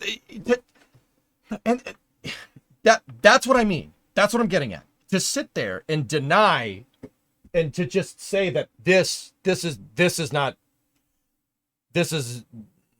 isn't a major stepping stone, catching a booster, launching the biggest rocket, most powerful rocket ever devised by humans. How can you sit there and see the strides that SpaceX has made over the past 5 years? Like launching a Falcon 9 every 2 days. How can you sit there and say how can you sit there and still maintain that NASA is going to be the only way that they get there? What are you talking about? I've talked about this. I've said that unless NASA pulls their head out of their tail, right, and starts structuring out their space program, SpaceX will pass them. It will get to a point where SpaceX is way more dexterous in space. They can do more things in space than NASA. That point is, we're rapidly approaching the point where SpaceX capability just goes right past. One could say, even SpaceX fanboys could even argue that they've already passed it. NASA can't launch their own astronauts into space, which is why I always say that NASA needs parity. To sit there and deny objective reality that SpaceX isn't making strides and they'll still never, even though, multiple times a week Falcon 9 launches, 6 Starship missions in the past 36 months, or 24 months, excuse me. To sit there and say that all of this isn't building to a Mars mission is ridiculous. Like, how can you say that? How can you sit there and say, "Oh, yeah, they just caught a booster. They'll still need NASA's help." You sure about that?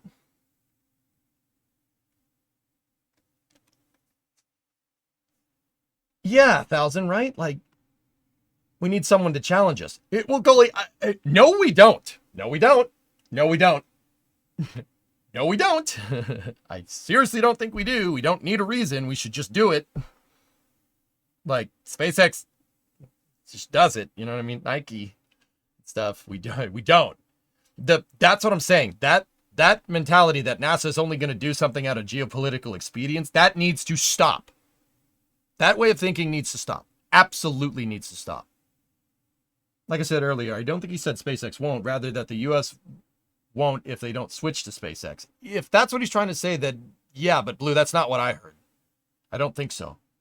I think he's just comparing a private company to NASA and the government. It sounds like he's saying, why is SpaceX able to keep doing all this stuff, but NASA can't? Now, Hired, if that's the argument that he's making, I'm in. But that doesn't, once again, you know, I listened to it again, and I said, I kind of understand a little bit more, but people are still saying, well, actually what he meant, like that's what people are saying. Like, oh, well, he meant this. Well, I don't think he did. How if we get someone with the same vision that Jim Bridenstine had in the next administration? He got it by enabling commercial space. The national program got to leverage their capabilities to advance their own.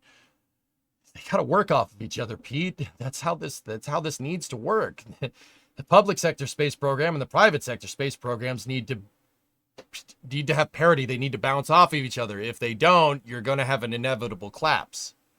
How's that for doom and gloom? Well, that's going to happen. I mean, it might not. The worst case scenario is you get the expanse in space. You know, that's great. I want that.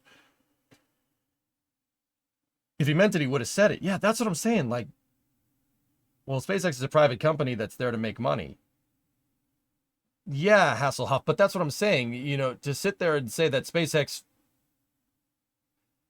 can't raise the funds to do this on their own and they need NASA's help is a little ridiculous. SpaceX doesn't, dude, it's going to get to the point where SpaceX doesn't need their help anymore. It's going to get to that point where they don't need their help. I'm sorry, like, I love NASA as much as the next guy. The second that SpaceX can start doing this stuff on their own, I'd say 2028 is my projection for this. It's gonna, people are gonna have a hard time justifying giving NASA any money. And the reason why I say 2028 is because that's when I think Starship is gonna get its human rating certification for launching people into space from Earth. When that happens, there's gonna be a day of reckoning at NASA.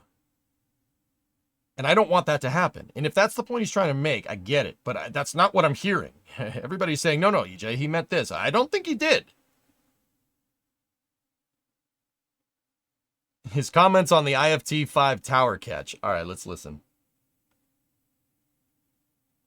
Tier of space exploration, especially with the spectacle of the returning of the first stage back to Earth so that you can reuse it.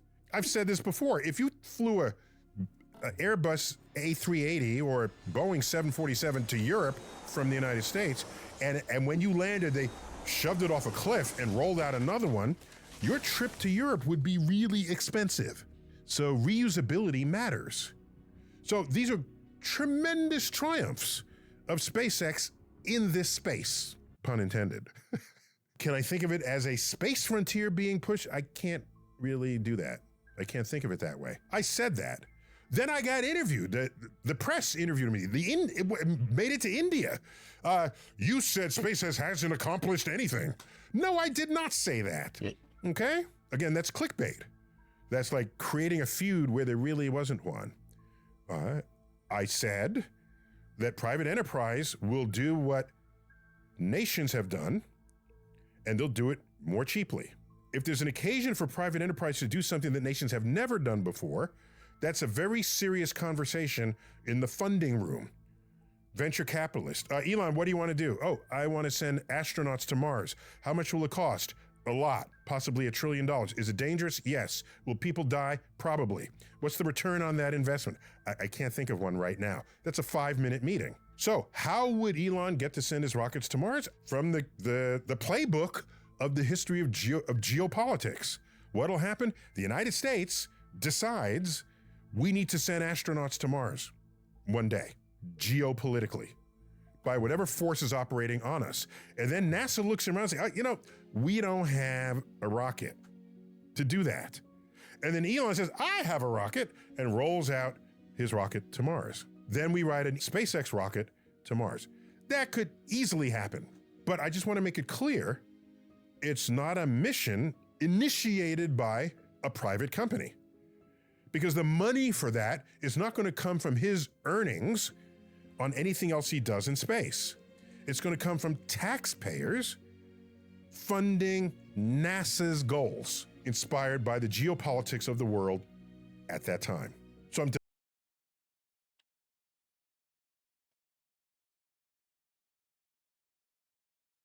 Yeah. That very much seems like I was understanding him loud and clear from the beginning.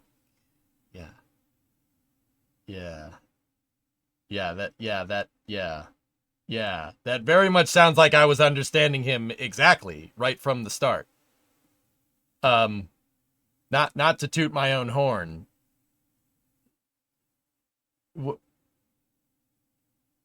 That's what I mean, dude. That whole argument is based off of a lot of what ifs. But it just goes to it just goes back to it. How can you sit here and watch SpaceX catch a booster like that and say that they don't have the money to go to Mars and it's going to be taxpayer funded? How can you say that?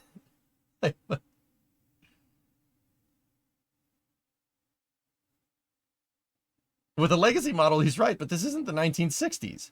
SpaceX has more money than many countries. That's what I'm saying, Bob. You know, that point of view probably would be relevant in 2015.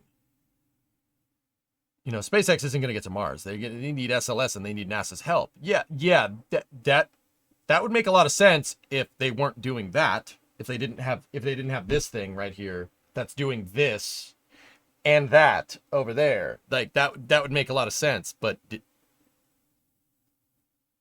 does Starship not exist? Remember, the whole crux of that clip that I just played, that Lundprod link, was him reacting to the Flight 5 catch. Like,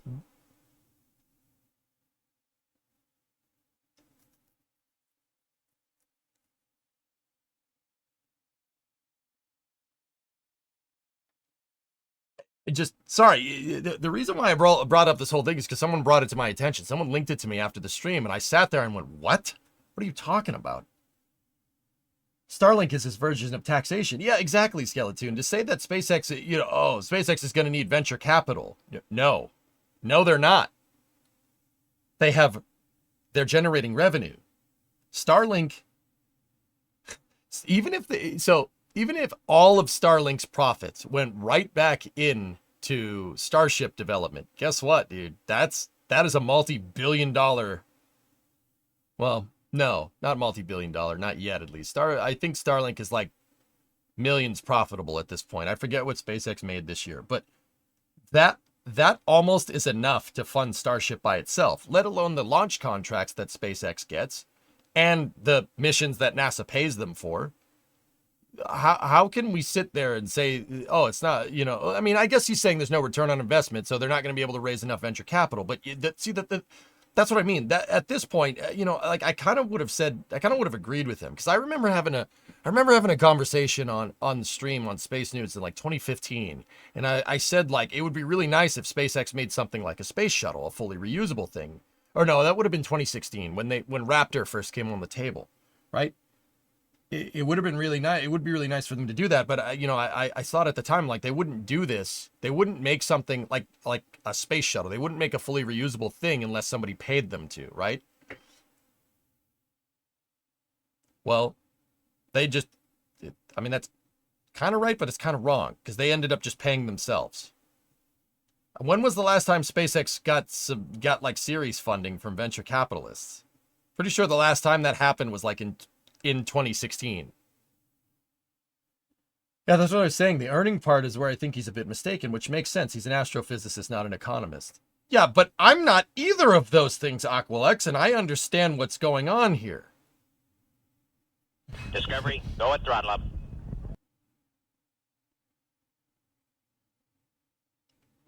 Starlink is already too big to fail. As one small example, it's critical in disaster recovery or fighting wars, Lurker.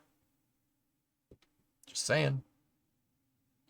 Periodic 65-month resub. Thank you. Hey, Ian. How are you?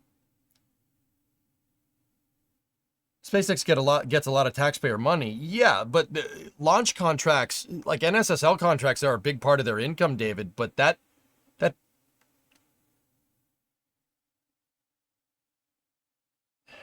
was going to say that pales in comparison to Starlink, but that's probably not true. I bet you the military contracts are still bigger. But see, here's the thing. That would mean that, you know, he's saying they're not going to get there without taxpayer money, implying that they don't already have taxpayer money. Like that, see what I'm getting at? Like, I just don't really, yeah, that makes no sense. There's something to be said for being the idiot in the room asking the dumb question. I know I played that role a time or two. The DoD clearly has a thing for Falcon Heavy. There's going to be a ton of dough from that. Yeah, of course. Okay, how much money would going to Mars cost? Anyone have an estimate? Hasselhoff, this is very much my personal opinion, just based off of covering the spaceflight industry and doing deep dives like this into just cost and analysis and stuff.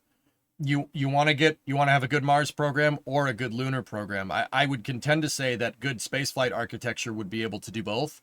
Starship, Constellation, Apollo. If you make the right architecture, you could do either one. But getting all that, building a super heavy rocket, building a launch pad, getting all the propulsion figured out, et cetera, and or doing reusability, it'd probably take you about a decade and about $30 billion. Yeah. And what's my measurement for this? Well, if you look at the development of any capable launch vehicle, the Apollo program is a good example of this. I mean, actually, the Apollo program was more expensive than that. SLS, Constellation was in line to be about that. Yeah, it was close. Space Shuttle took about that long. I don't know if it cost that much, but you know, it's kind of my kind of napkin math estimate of building a good lunar program that can also go to Mars or vice versa.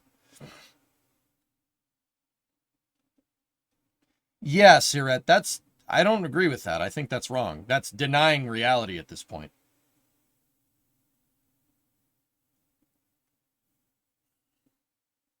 Throw in some reused shuttle parts and cut the costs in half. SpaceX is valued at $350 billion. Will probably be valued at $500 billion by late 2025. Yeah, Vern, I don't disagree with that. How can you sit there and say what he's saying, and maybe he doesn't know about that? Because, like I said, SpaceX making an argument that SpaceX can't go alone because they don't have the money at this point is a little strange. Any company that has the money to do that, from a technical standpoint and from a financial, well, mostly from a financial standpoint, right? And even a technical standpoint, any company that has the chops to do this has the chops to get something to Mars. Like, that's what I'm trying to say. Rogue, apparently Twitch is telling me it's your anniversary. Thanks for the 3-month resub. I appreciate it. Yeah. Well, yeah, it's on the rise. Hey, growing a stream takes time, dude. It's like growing a plant. Takes time. You're not going to get insane growth, at least not for a numbskull like me. So it's just steady growth over time.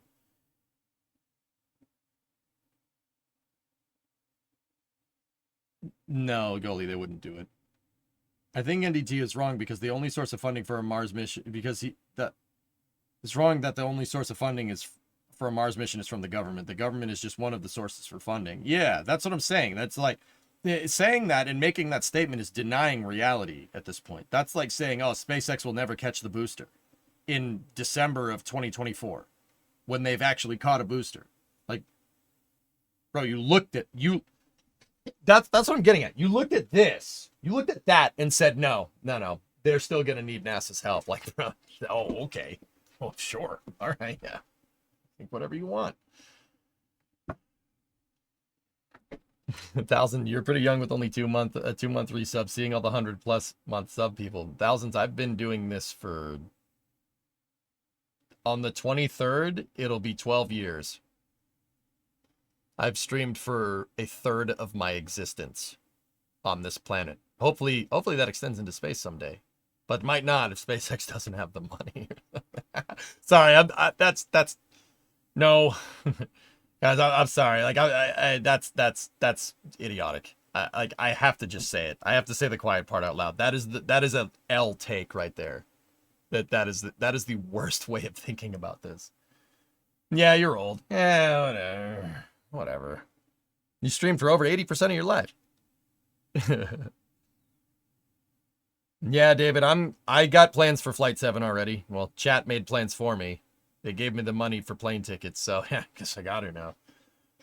Yeah, Flight 7, I'm probably going to be down there, so it'll probably end up being on an NSF stream for Flight 7, so that's good. Seeing you use slang like that is just wrong. Well, Graham, okay, old person using Zoomer speak aside.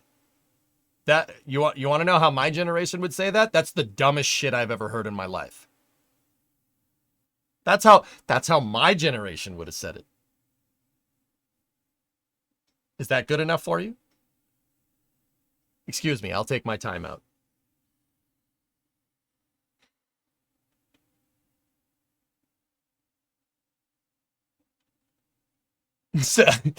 Oh man, why are you gonna do me like that? Sounds like my grandfather? Really? I'm not that old, man. Jeez.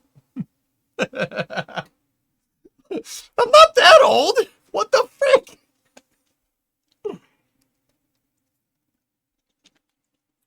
Damn kids, get off my lawn. You're as old as that Ford logo. Emery, shut the fuck up. Take off the hat. I still got hair, man. Look at that. Yeah. I still got it.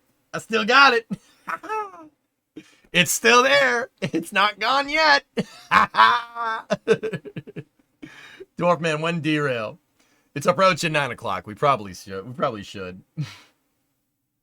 Yeah, you guys got to learn how to curse instead of saying L plus ratio, bro.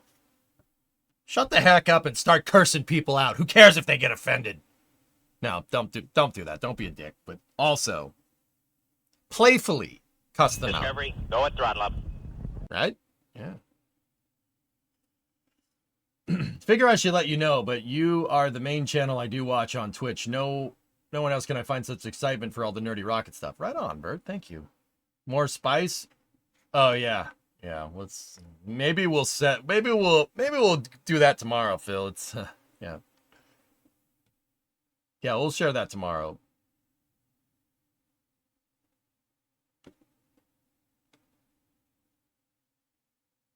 Artyom, you were born in 1998. How does that back feel? I don't know. Let me answer your question with a question. How does that timeout feel? Yeah, who's laughing now, fool? All right, anyway.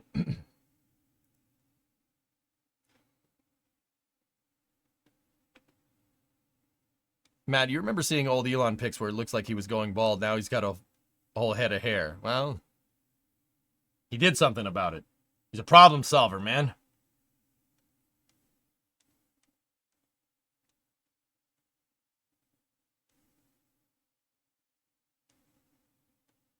Money buys hair. Right. He's a wizard, dude. All right? That's what's going on. He's a wizard. He just grew it back because he decided, he probably grew it back because he decided to. It's like, yeah, I'm gonna grow my hair back. And then it happened. It's how it rolls, dude. I'm sorry. I mean, how many other people can will as much stuff into existence as that guy? He probably just decided one day that he wasn't going to be bald and his hair started growing back. I'm just going to mass produce electric cars. And then it happened. Like, okay. Are you a wizard?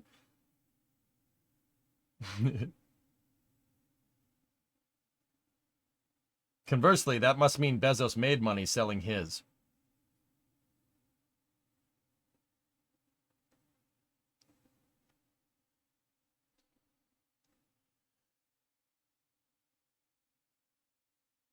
Puts on wizard robe. Yeah. Glass half empty, half full. Problem solver or solution creator. Graham, I like solving problems. I like breaking a mental sweat too. That's why I read the dictionary. And the thesaurus. Postulation. Timbuktu. Constantinople.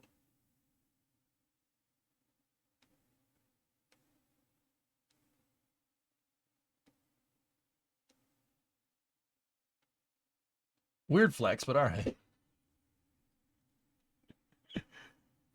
John, Granddad would have said that idea is as useful as a butthole on my elbow. Tron, Grandpa sounds like good people. I wish more people quoted Dodgeball. Yep.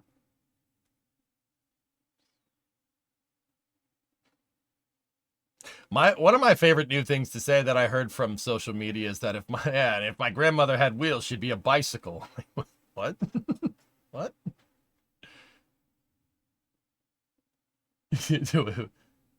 What?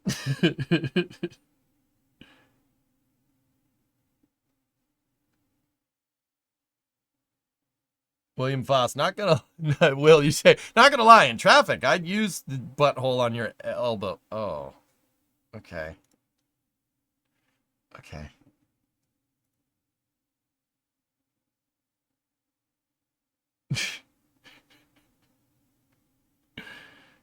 Oh boy. Will we see the ship? Will we see the ship and booster caught on the first flight? They catch the ship, and will they even catch the ship on flight 8? I think flight 8 is going to go for a ship catch, Jack. I don't think flight 7 will. I think flight 7 is It's possible that flight 7 goes orbital. Possible, but I don't know, man. It's hard to say. Kiki, ad time. Roll. Somebody retrieved ad time channel points over on Twitch. Oh! Oh! Getting that 20, nerd. It's... Oh, what the f... He rolled 22. And then he rolled 19? Oh, God. Kiki, you suck. God. Dang it.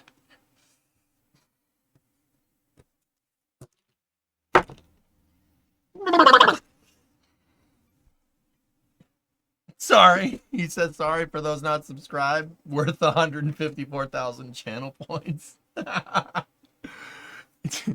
it. He didn't roll 22. He rolled 20 also. So, for the YouTube people that just got confused, on Twitch, there's this thing called channel points. And if you get channel points by watch time, right? So if you get enough channel points, I have things that you can redeem. One of them is running ads, having me hit the ads button, right? So my rule is that if you retrieve that, right? If you retrieve that and you roll you get ad time, you have to roll D20, right? So roll a dice. So I roll the dice on the screen right here, and in the chat, in Twitch chat, I have a command that Drummer made where you roll D20 and it gives you a random number between 1 and 20. I rolled 20, Kiggy rolled 20. So if you tie, you re-roll, right? He rolled 19. I rolled 5 on the second roll. Damn it.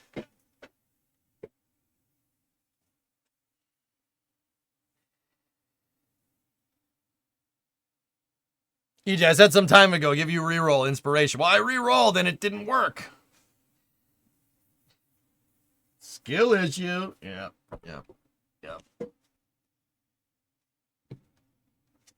Kiki, you had to sit through the ads because you're not subbed? Congratulations, man. You just played yourself. Remember that time I rolled a 2 and you said get wrecked and then you rolled a 1? Yes.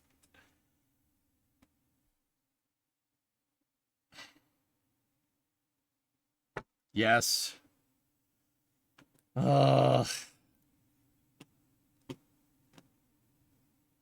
I survived the Twitch ad incident of 2024. Oh, this is space. I'm in space. No Raptor gifted a sub to Kiggy. There you go. Where are my ads?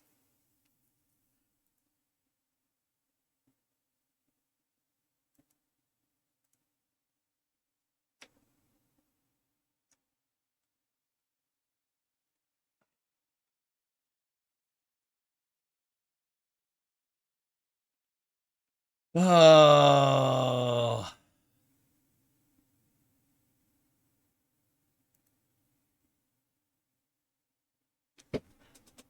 Wait a minute, hold on.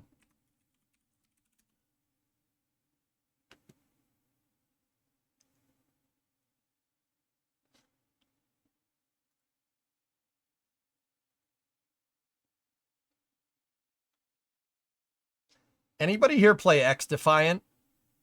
The game? Anybody here play that? No?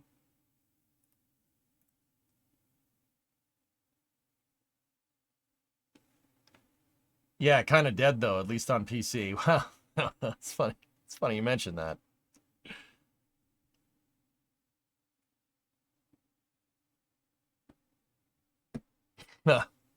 Well.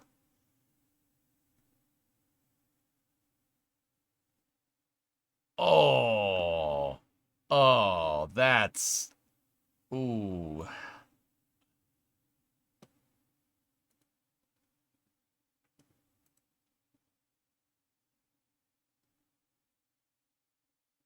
Thousands going to bed and have a fun stream. You got me cooking for the space news. We'll watch the VOD for Viper. We'll discuss Viper stuff tomorrow. The FAA released the Flight 7 license. All right, Brand, link it up. Yep, that sucks. A little bit of gaming news peppered in there. That's unfortunate.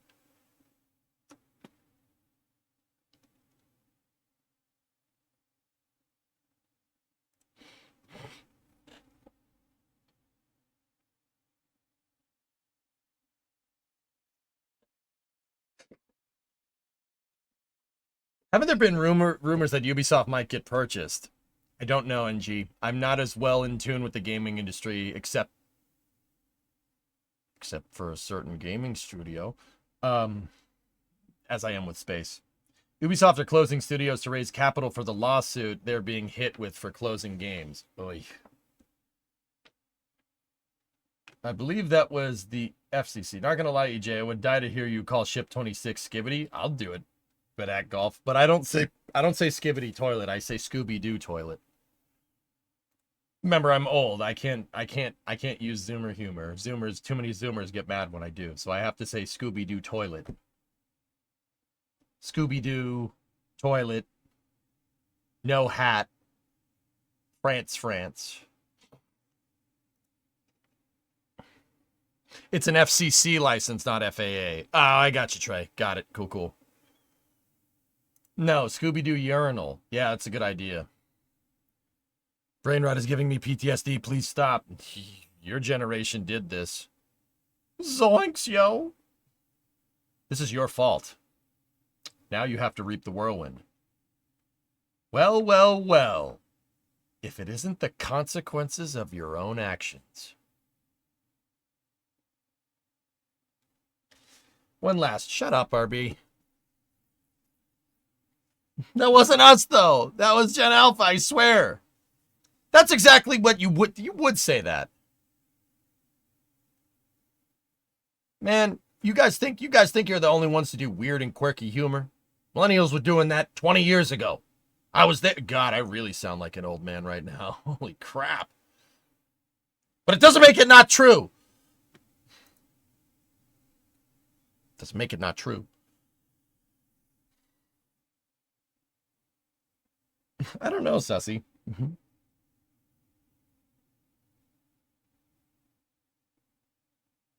Wasn't your humor doing the Macarena? Guilty.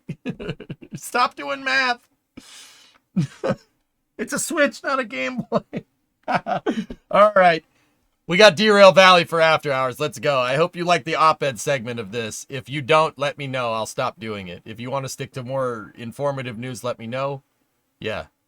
Comment section, YouTube, like, subscribe. I feel so stupid saying that every time. GameCube.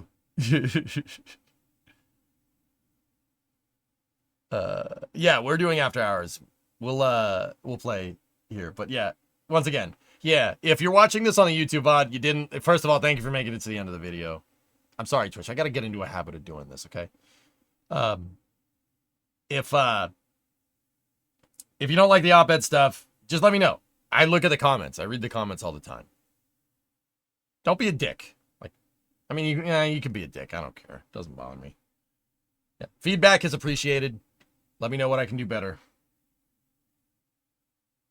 Always late to your reviews. What do you think of the MEP satellite life extension tech? The mission extension vehicle deviator. I think it's a good idea. It'd be great for deorbiting space junk and also extending the lights of extending the life cycle of satellites. It's a good idea, but I think it's an interim solution. It's an interim solution. We need to get to the point where we just have completely reusable satellite buses. So make a satellite that has a detachable propulsion module. Modular satellites is the real end game there. Nah, I got Gamecast. He's becoming one of them there YouTubers, setting up membership soon. It is on my list of things to do, David. Thank you. All right, guys. So on the YouTube side of things, I'm going to jog the VOD. You guys know the drill. We're just going to switch back over to playing Derail. Twitch, just don't go anywhere. Give me 5 minutes. I'll be right back. But thank you very much for watching Space News. I'll see you in a little bit.